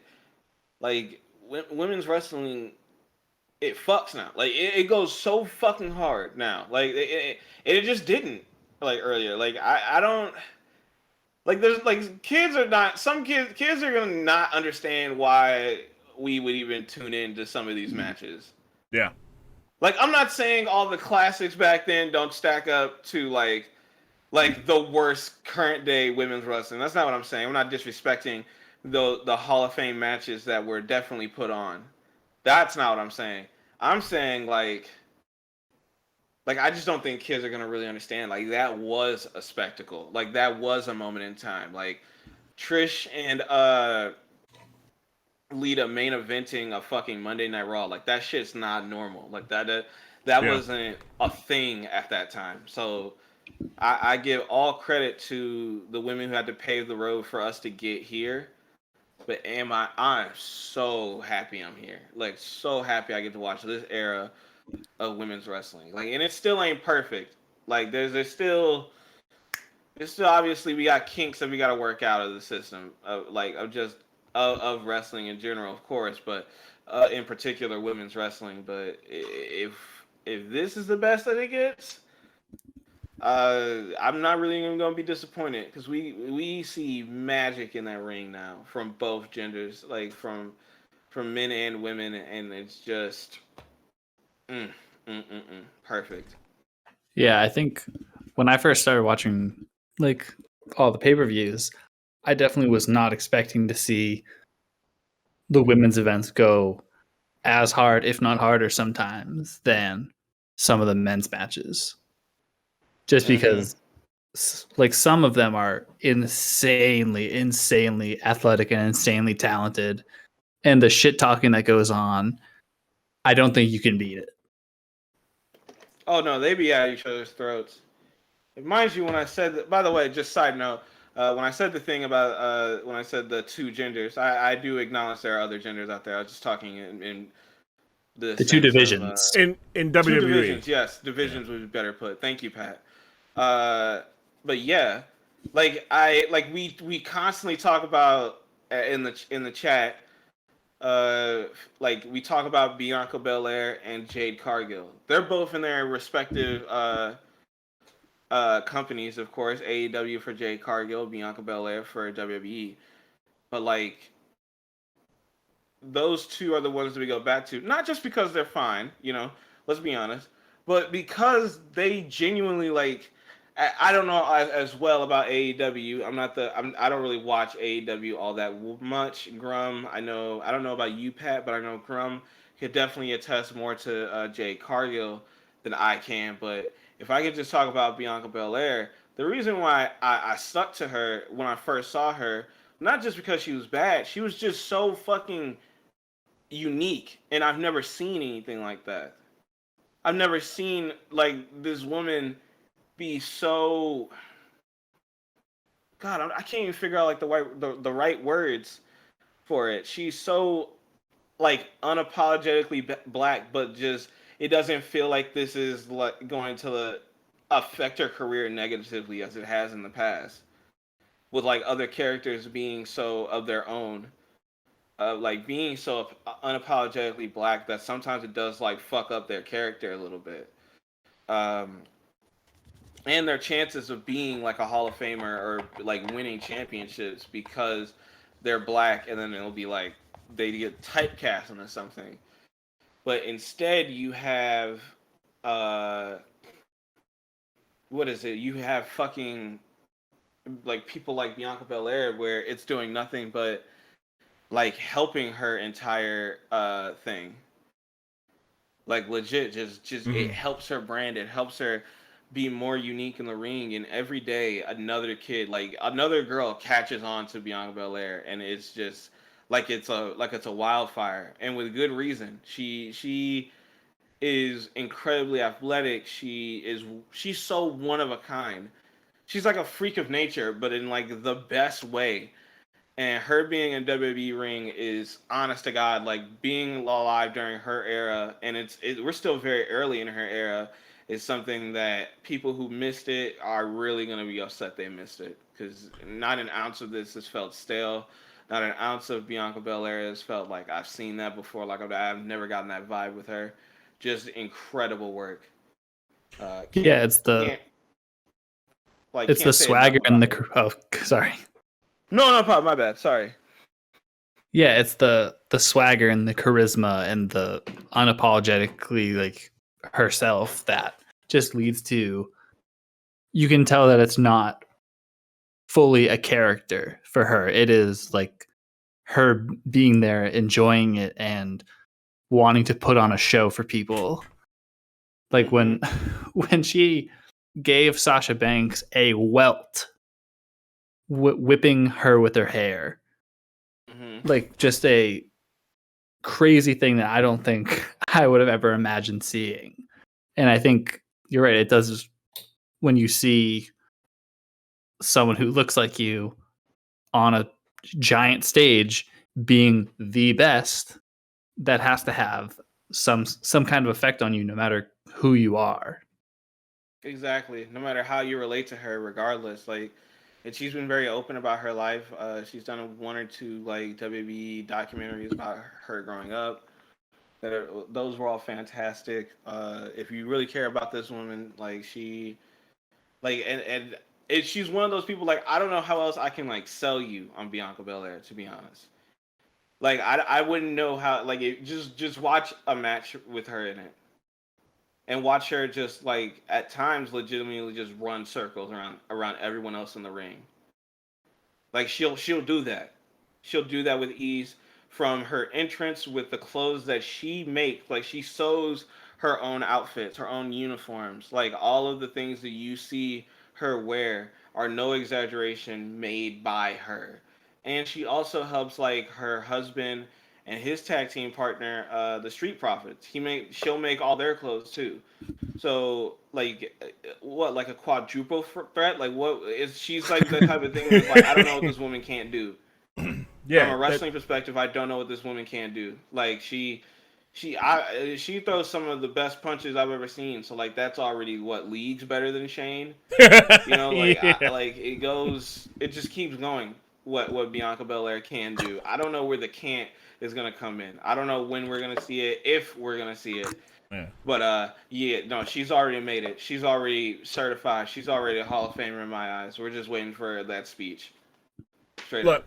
I am very I gotta find the word for it, but I talked to that, right, about how Grum? yes. Is Grum still alive? Yeah, hello? Can you guys Is he still alive? hello? Who's to say? Wait a second. Okay, I don't know. can you hear me now? I see You him. can hear See? us type Hello? something in the chat. If you're being held Okay, hostage, blink can you hear me twice. now? Oh, hey, look at that. There he Okay, is. I don't know. Yes, there so we go. I'm on my end, right? I'm letting you guys go off, right? I did not know that He Discord fell had me. asleep on us. No. I was just I was kicked back. It's not often do I get to let the conversation play out because whatnot. But I was there right then Without without but no. Discord had me. I guess I forgot to hit the button to unmute from Discord because I had a cough. But no, I was, as I was saying a little bit before I realized that I was muted. I talk about it often about how important representation is, and I do use Bianca, I use Jade, I use the Street Profits, I use Bobby Lashley, who was in this match. I used them as examples for black wrestling fans, right? Because for a long time they didn't, right? If you were Latino, you had your Rey Mysterios, you had Eddie Guerrero growing up, and like that was 20 years ago. It was 20 years ago until there was true, like to me as a white person, true black representation that was, not just acceptable, but like also desired, right? Like, as for me growing up, sure, I love Crime Time, right? Because they were fun. They were a fun act, but also, man, they were just. It's a bad stereotype. Two guys who from the hood who rob shit and then sell it. But for me, I'm like, damn, they're good wrestlers too. I enjoy them, and yeah, they're fun. They do fun antics, but also, man, that shit's not great. You have R-Truth, who is the greatest entertainer of all time, but he's kind of just like this. I dance and rap, and it's like, wow, that's just a modern problematic gimmick, isn't it? Right? But now Kofi and New Day really start the trend of positive representation. Sasha Banks as well, and I had to explain to other white wrestling fans why Bianca would be a bigger star than Sasha, and you so eloquently put it, is that she embraces every aspect. Bianca embraces every aspect of herself, including being black. Like that, it's not just, oh yeah, where Sasha is and she does embrace it, but you don't. It's not one of the first things that you think of when you think of Sasha Banks. With Bianca, Exactly. black And excellence I'm saying, is I'm synonymous. agreeing with you, Grump, because Yeah. yes, I'm agreeing with you, Grump. Not in a sense of putting down Sasha Banks. That's not what I'm doing. No. But it, like, of course, I don't think you are either. That's not what I'm saying. But just like for anyone to know, I'm not saying this to say as if like Sasha Banks is doing like is anti-black or something like that. That's not what I'm saying. I'm just saying with Bianca Belair, you notice it, and there's no real way to say that difference than when you watch them together. Like when you watch them in the same ring, you get what I'm trying to say. Mm-hmm. But it is one of the things I think makes Bianca Belair really be like that next step. Yeah, and I'll. Oh, God, I didn't mean to cut you off. Oh no, I got nothing else. I don't know why I said and. Well, I'll speak to Jade because I do watch AEW. Jade could have easily fallen into the trap of being AEW's Bianca Belair, right? And wrestling fans tend to be dumbasses. I mean, Private Party got compared to the Street Profits when they first debuted on AEW. Oh, they're the ants. They're AEW Street Profits. Oh, they're black guys who like to drink and party. And it's like, y'all don't understand shit, because if you're just comparing, just because they're black and one crew comes out with a red Solo cup, and then these guys come out like with a red carpet and like the velvet string, like you're just telling on yourselves, which, given AEW's fan base for a good portion, that's not far from the truth of telling them on themselves. But Jade could have easily fallen in that trap of just being AEW's answer to Bianca Belair. And Jade, the thing with AEW is they let their wrestlers be who they want to be, which is both a good thing and a bad thing, because some of them have no real good qualities of being a character, so they just be like, I'm good at wrestling, look at me. So it's not great. But Jade is very much like Bianca, a star. You see her and you go, who is that? She radiates star energy. And then when she's wrestling, she's obviously not as far along as Bianca, who herself has only been wrestling for about 6 years or so. But Jade's been wrestling for even less. But she's getting it together. She is in insane shape. She also is just herself. She is herself, much like Bianca is, and she supports loudly people like her. And she wants to make wrestling more accessible to people like her. She wants to carry the same flag that Bianca is carrying, and carrying it with her, not take it from her, but carry it with her, and carry it with Naomi, carry it with Sasha Banks, carry it with other black women. And it is beautiful to see. And I am a white man saying this, so it is more of what I see versus what I experience, but I see the positive. I see the people who didn't have somebody in pro wrestling to go, that's my person, that's my star. And for me it is good, because I had John Cena's, I had Stone Cold's, I had Sheamus. Like, Sheamus is the first one I'm like, hey, he's ginger and pale like me, right? Like, oh damn, like an Irish guy, cool. You know, obviously that's different because I had a whole bunch of other white guys that I could look at.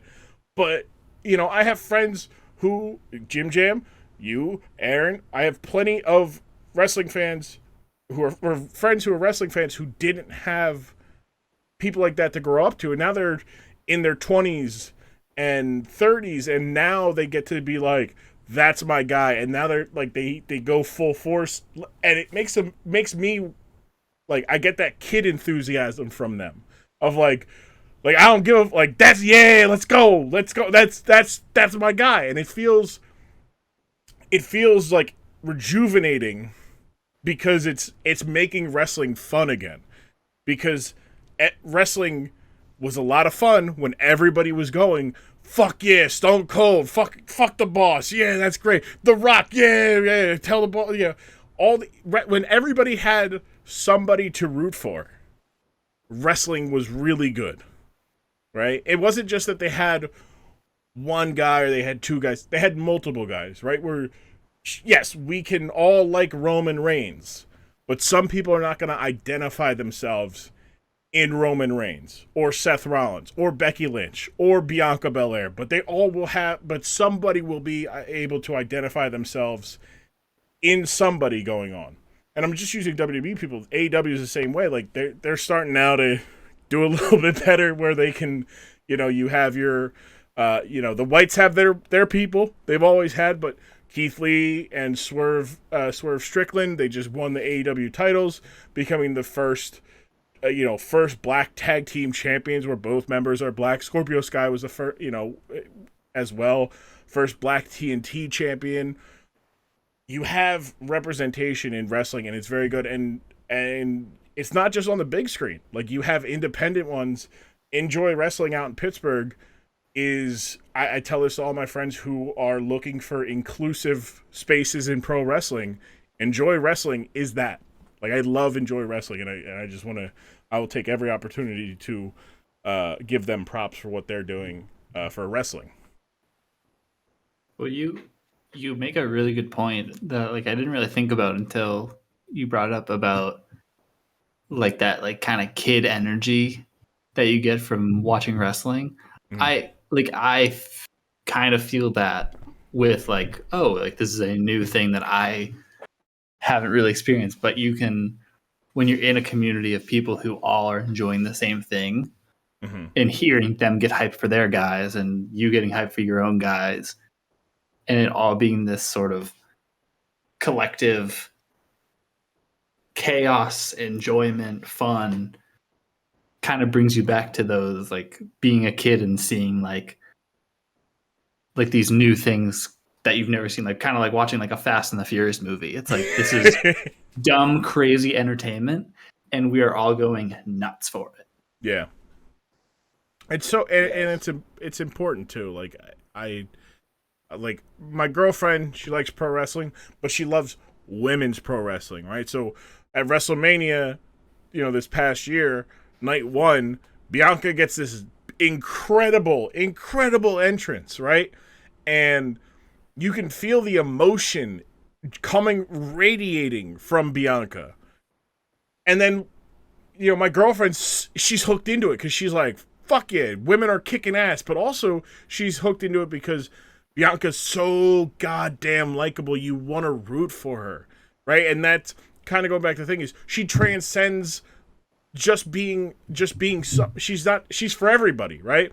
Yes, she is for black people fervently, but everybody can connect and feel and root for her. And it's that's special. Bianca's special, man. We say it all the time. She is her. Bianca is her. Mm-hmm. It's just, man, that's an important. I thank you, JimJam, for I always feel weird about touching that aspect, not because it's it's a weird. It's because I don't have the, for lack of a better term, skin in the game. I don't. It's a white guy saying it, but. You could have used any other phrase. I could have, but I said, I kind of on purpose, I ain't got no skin in the game. But no, it's just I appreciate, and I know you and the Grapple Guys, you and Aaron and Broads, you guys talk about it. Broads is a very similar situation to me. It's just I'm going to default to you guys on this kind of topic, but it's also important to echo and be on that same wavelength, and is good. Bobby Lashley, also black man, also a super duper star. 15 years ago, super duper star, hanging in probably the biggest match of WrestleMania 23. Would you have guessed in 15 years he would be a bigger star than that moment where he is the focal point of WWE and entertainment?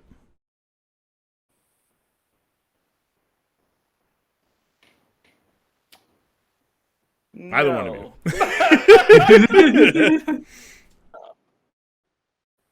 No, and especially like like I said, as we got back, he looks better than he did. Like by some crazy science miracle. Mm. And it just puts on a show every time. Like not only being this giant man, but being athletic, and it's kind of scary at times with some of the like just the faces he makes. He is definitely a good facial expression guy.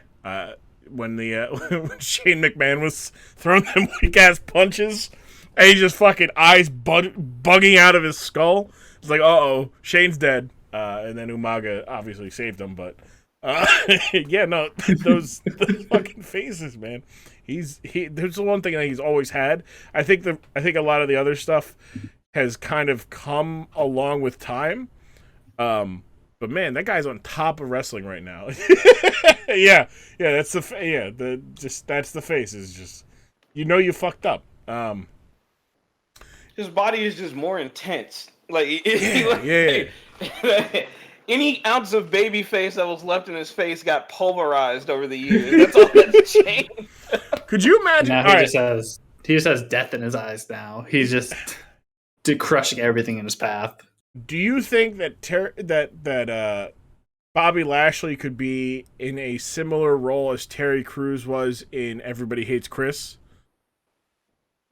Like just firmly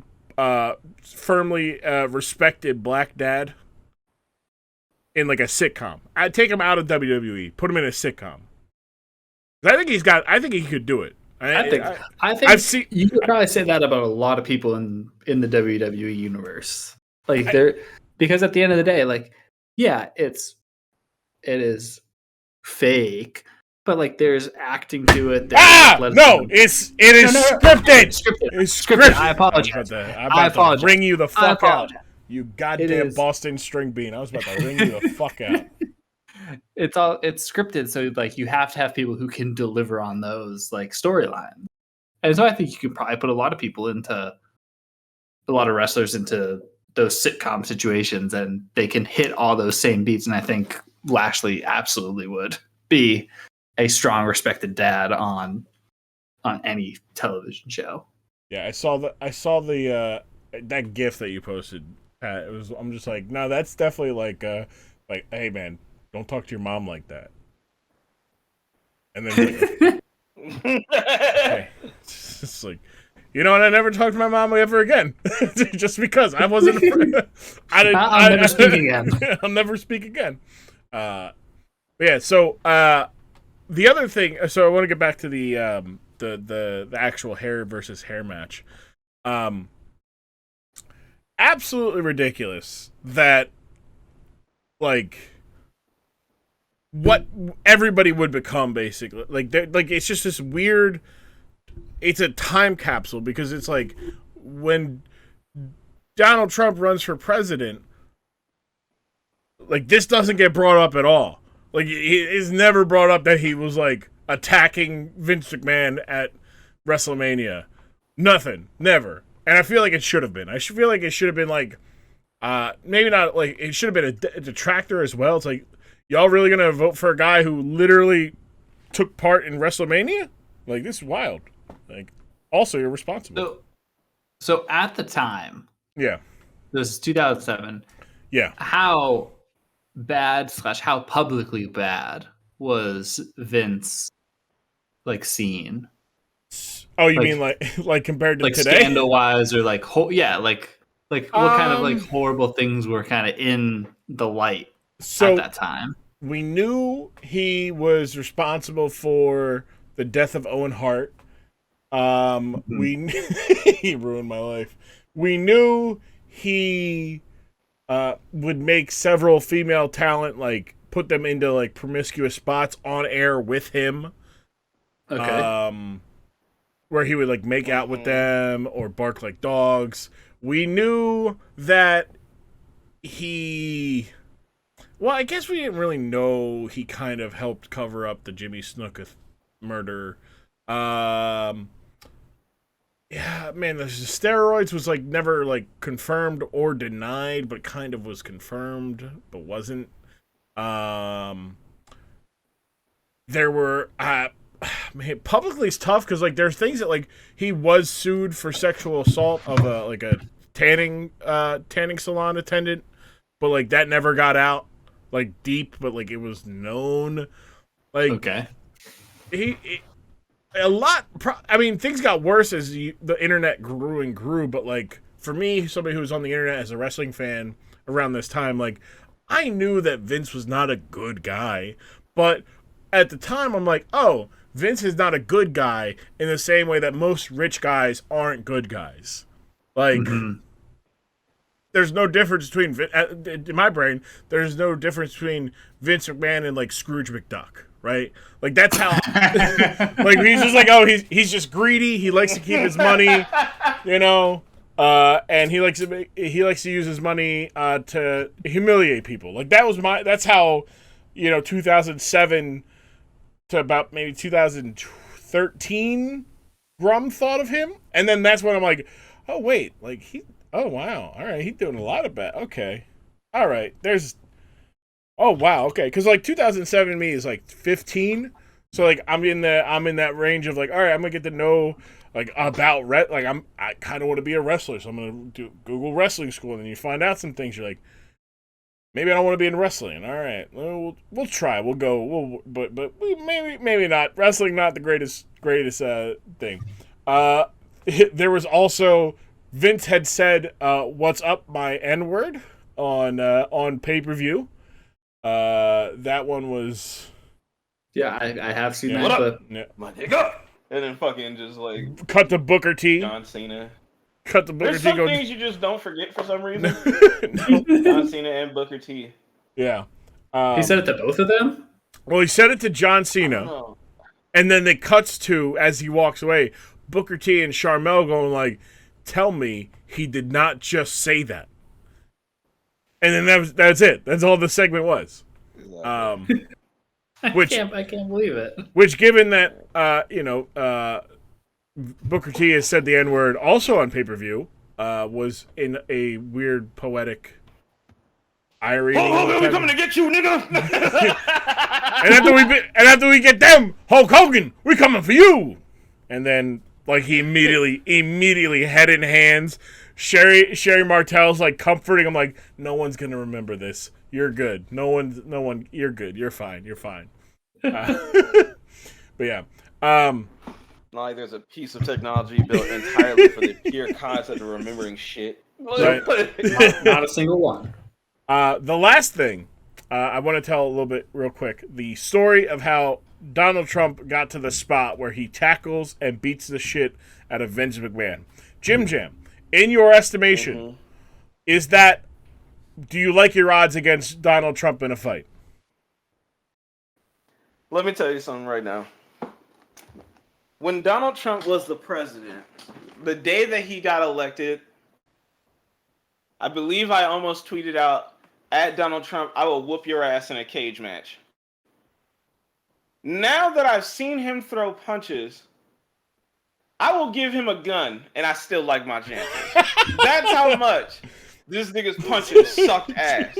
I would whoop the absolute dog shit out of Donald Trump. Vince might put the paws on me, with all due respect. He might fuck me up.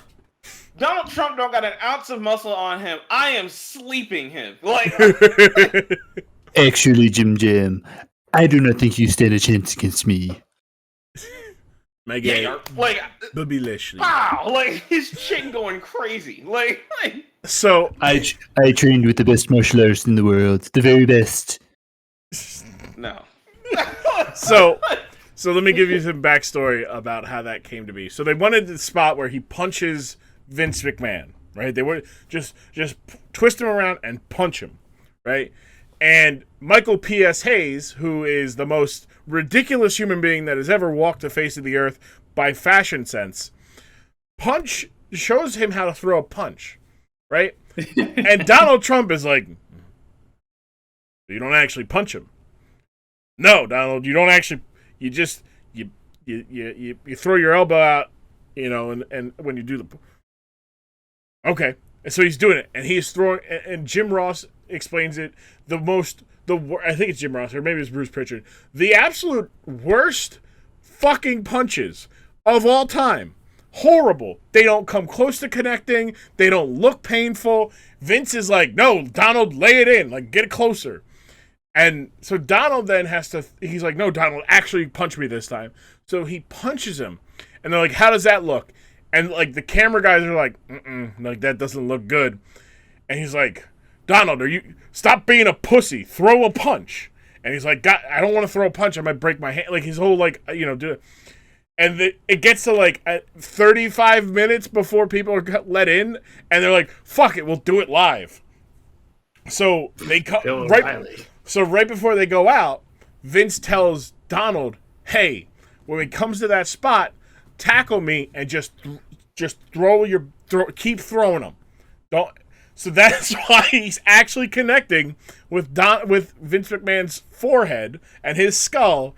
But because Donald Trump can't throw a fucking punch worth of goddamn, they look so goddamn awful that JimJam's like, nah, give him a gun. Donald Trump. Meanwhile, Bad Bunny terrible. Bad Bunny learned how to do a goddamn Canadian destroyer in about 6 months. Johnny Knoxville learned how to wrestle in 3 months. Logan Paul, WWE superstar Bad Bunny too. That's right. Yeah, you're right.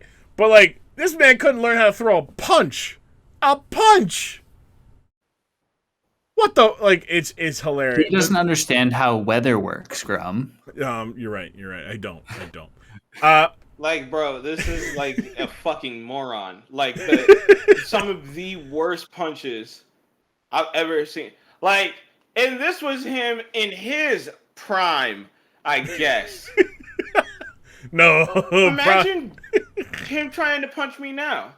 His bones might crack just on the sheer weight that my jaw isn't air. His bones will crack. I headbutt him in the chest. He needs life alert. Like, that's like, I don't fear you, bro. I never will. What about, do you fear his hair cutting skills? Him and Bobby Lashley? Would you let them? Not even. He somehow had a steady hand for a fucking geriatric. But like, yeah, not bad. They did give a nice clean buzz. I don't know if I would want either of them doing any lines or anything other than a buzz cut. Definitely don't want them shaving. Definitely don't want them shaving me. No. They both of them just went like really fucked up his goddamn scalp. And then Stone Cold cackled. They just tore that man's shit up. I did love that. Stone Cold stunning Trump was a moment in history we should not forget. He stunned Shane McMahon, Vince McMahon, and Donald Trump. He probably stunned roughly $2.5 billion worth of people at the time. Like, those are some expensive ass stunners. And the one with Shane McMahon, Shane almost goddamn fell on his neck because he was trying to get stunned over the top rope, and he was nowhere near it, and instead fell through the middle in a reckless way.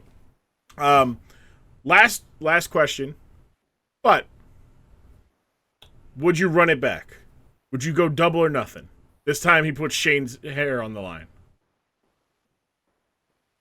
If I was Vince? Yeah. Oh, absolutely. You have nothing to lose in that situation. True, you've already lost. Like, yeah, I'll be like, Shane, come here. His hair is gone. See this nice hair? Yeah.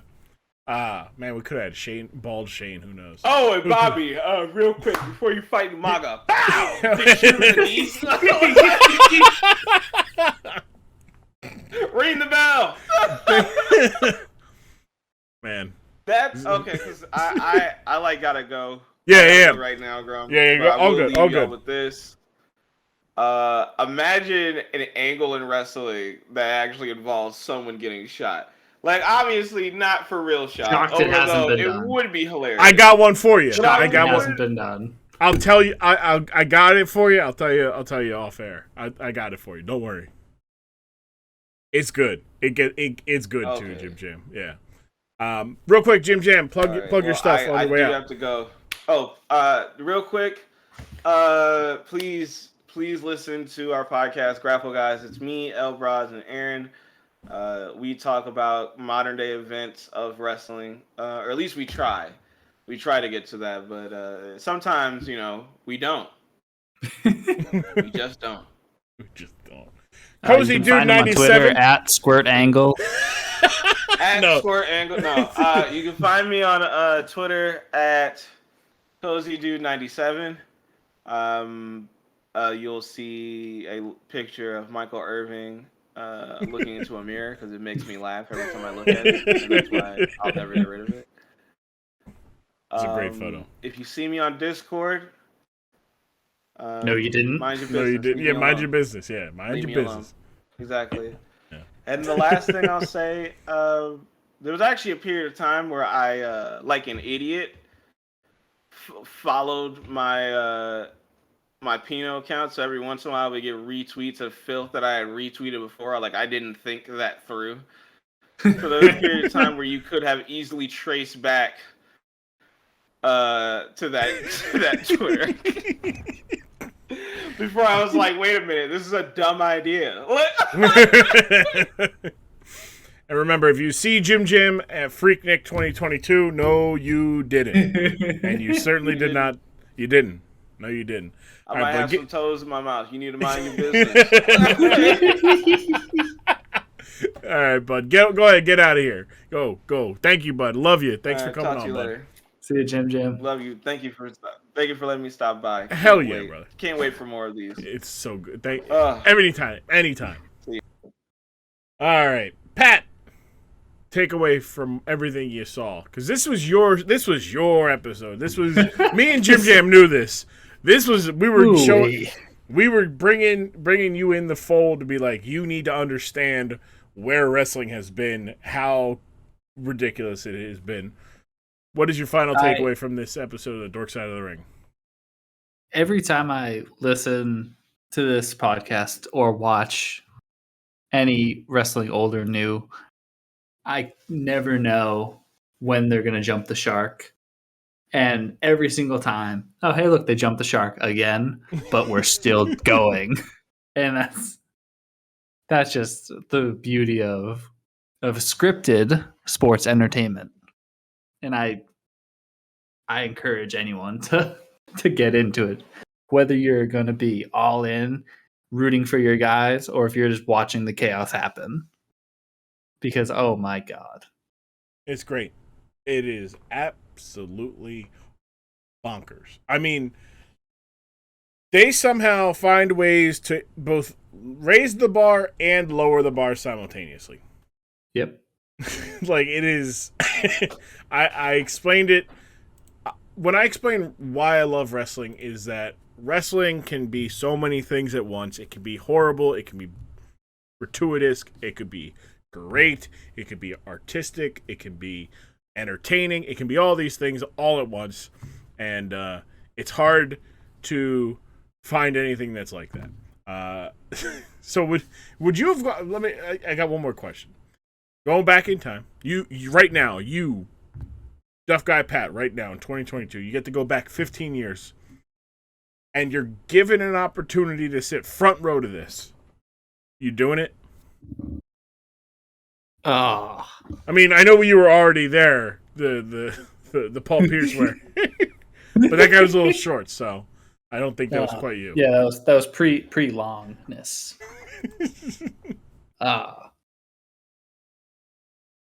Do I get to be there for the entire night or just yes? Yeah, the entire night. Oh, I think you have to. I think just to say I was there. Like, let's say they don't announce who's at WrestleMania for a while, and you have already bought tickets. I am absolutely going to be front row to that. Okay. All right. Good to know. I know who to invite. Okay. All right. When we go back in time and go to all these great events, we become the new green shirt guy. Which I love that. I love that. Despite the fact you've only been a wrestling watcher for the last year and a half, maybe 2 years, you know who green shirt guy is, and you have disdain for him too. Oh, just wear a normal shirt. Wear a normal shirt. Stop attending in the same. Stop it. Stop flaunting your money with also and dress better. Dress better. That's all. It's like Walmart Marlins, man. Yeah, he's at every goddamn pay-per-view event and goddamn bright green shirt. If you're a wrestling fan, you know, and if you're not a wrestling fan, you'll learn. Pat, thank you for coming on. Tell people where they can find you again, what you got working on, anything you would like to bring awareness to. Well, I have nothing to plug. I don't do much on the internet other than lurk and occasionally retweet things. You can follow me at ThatDuffGuyPat. Graham, I want to thank you for having me on again. It's always so much fun, and I can't wait for more. Hey, glad to have you. You're more than welcome to come back on. Just not more time. No one can get ahead of JimJam. I'm afraid for. I was gonna say get me ahead of JimJam. If somebody gets ahead of JimJam, I'm afraid for their safety. That's the short and sweet and short of it. Thank you so much. I love you. Thank you again to JimJam. Go follow JimJam at CozyDude97, and more importantly, follow the Grapple Guys at Grapple Guys on Twitter. Grapple Guys on your favorite podcasting app. That is your. That's my go-to modern wrestling recaps and discussion, because those three guys like wrestling. They might not watch all the wrestling, but they like what they watch. That's the important part. Yep. But yeah, thank you, Pat. Appreciate it, bud. Until next time, I love you, bud. Thanks, Pat. Love you too. Fuck green shirt guy. All my homies hate green shirt guy. That's right. If I see green shirt guy at WrestleMania 40, we're going down. Eye to eye. I will eye up that boy, and I will slap his shirt. I will slap the shirt right off his belly. That's right. Thanks, JimJam. Thanks, Pat, for coming on. Give JimJam and his guys a listen on the Grapple Guys podcast. It is a wrestling show by people who enjoy wrestling, but unlike me, they sometimes really don't talk about wrestling at all. It's just wild conversations, much like what you got at the start of the podcast with JimJam and Pat. I'll try to keep this one short. The outro, I went long and heavy on the intro. I'm working on coming up with some more content that I can, as a smart person, do and be wrestling content. We got a YouTube. I'm going to start putting stuff on there so that when I direct you to go to it, there's stuff for you to look at. But some video essays of breaking down. The one that I'm really looking forward to doing is the Roman Reigns head of the table, from when he came back to kind of right about now, and then Seth Rollins, from Messiah to Maniac, stuff like that. And I want to do those because I'm interested in them, but I'm also interested in doing some of these kind of content, or we're doing content kind of like these episodes with people who don't really know wrestling, and explain them concepts of wrestling or answer their questions. So I'm going to be doing a bunch of stuff like that, and then maybe also some generic recap, review, opinion stuff on shows and news and stuff. So, but that's what we got going on in the future. We also have next week's episode as well. Next week's episode is a good one. It is myself. It is Wheezy. It is Suze. There's Wheezy making a third attempt, or a third appearance. So running with JimJam. We're gonna end up talking about 3 Count from WCW. If you don't know, 3 Count was WCW doing a boy band gimmick and making it as comedic and unserious as you could think about, but also they got over because they were some really good wrestlers, and they were cruiserweights and whatnot. So then we got that going on. That's next week. Myself, Wheezy, and Suze.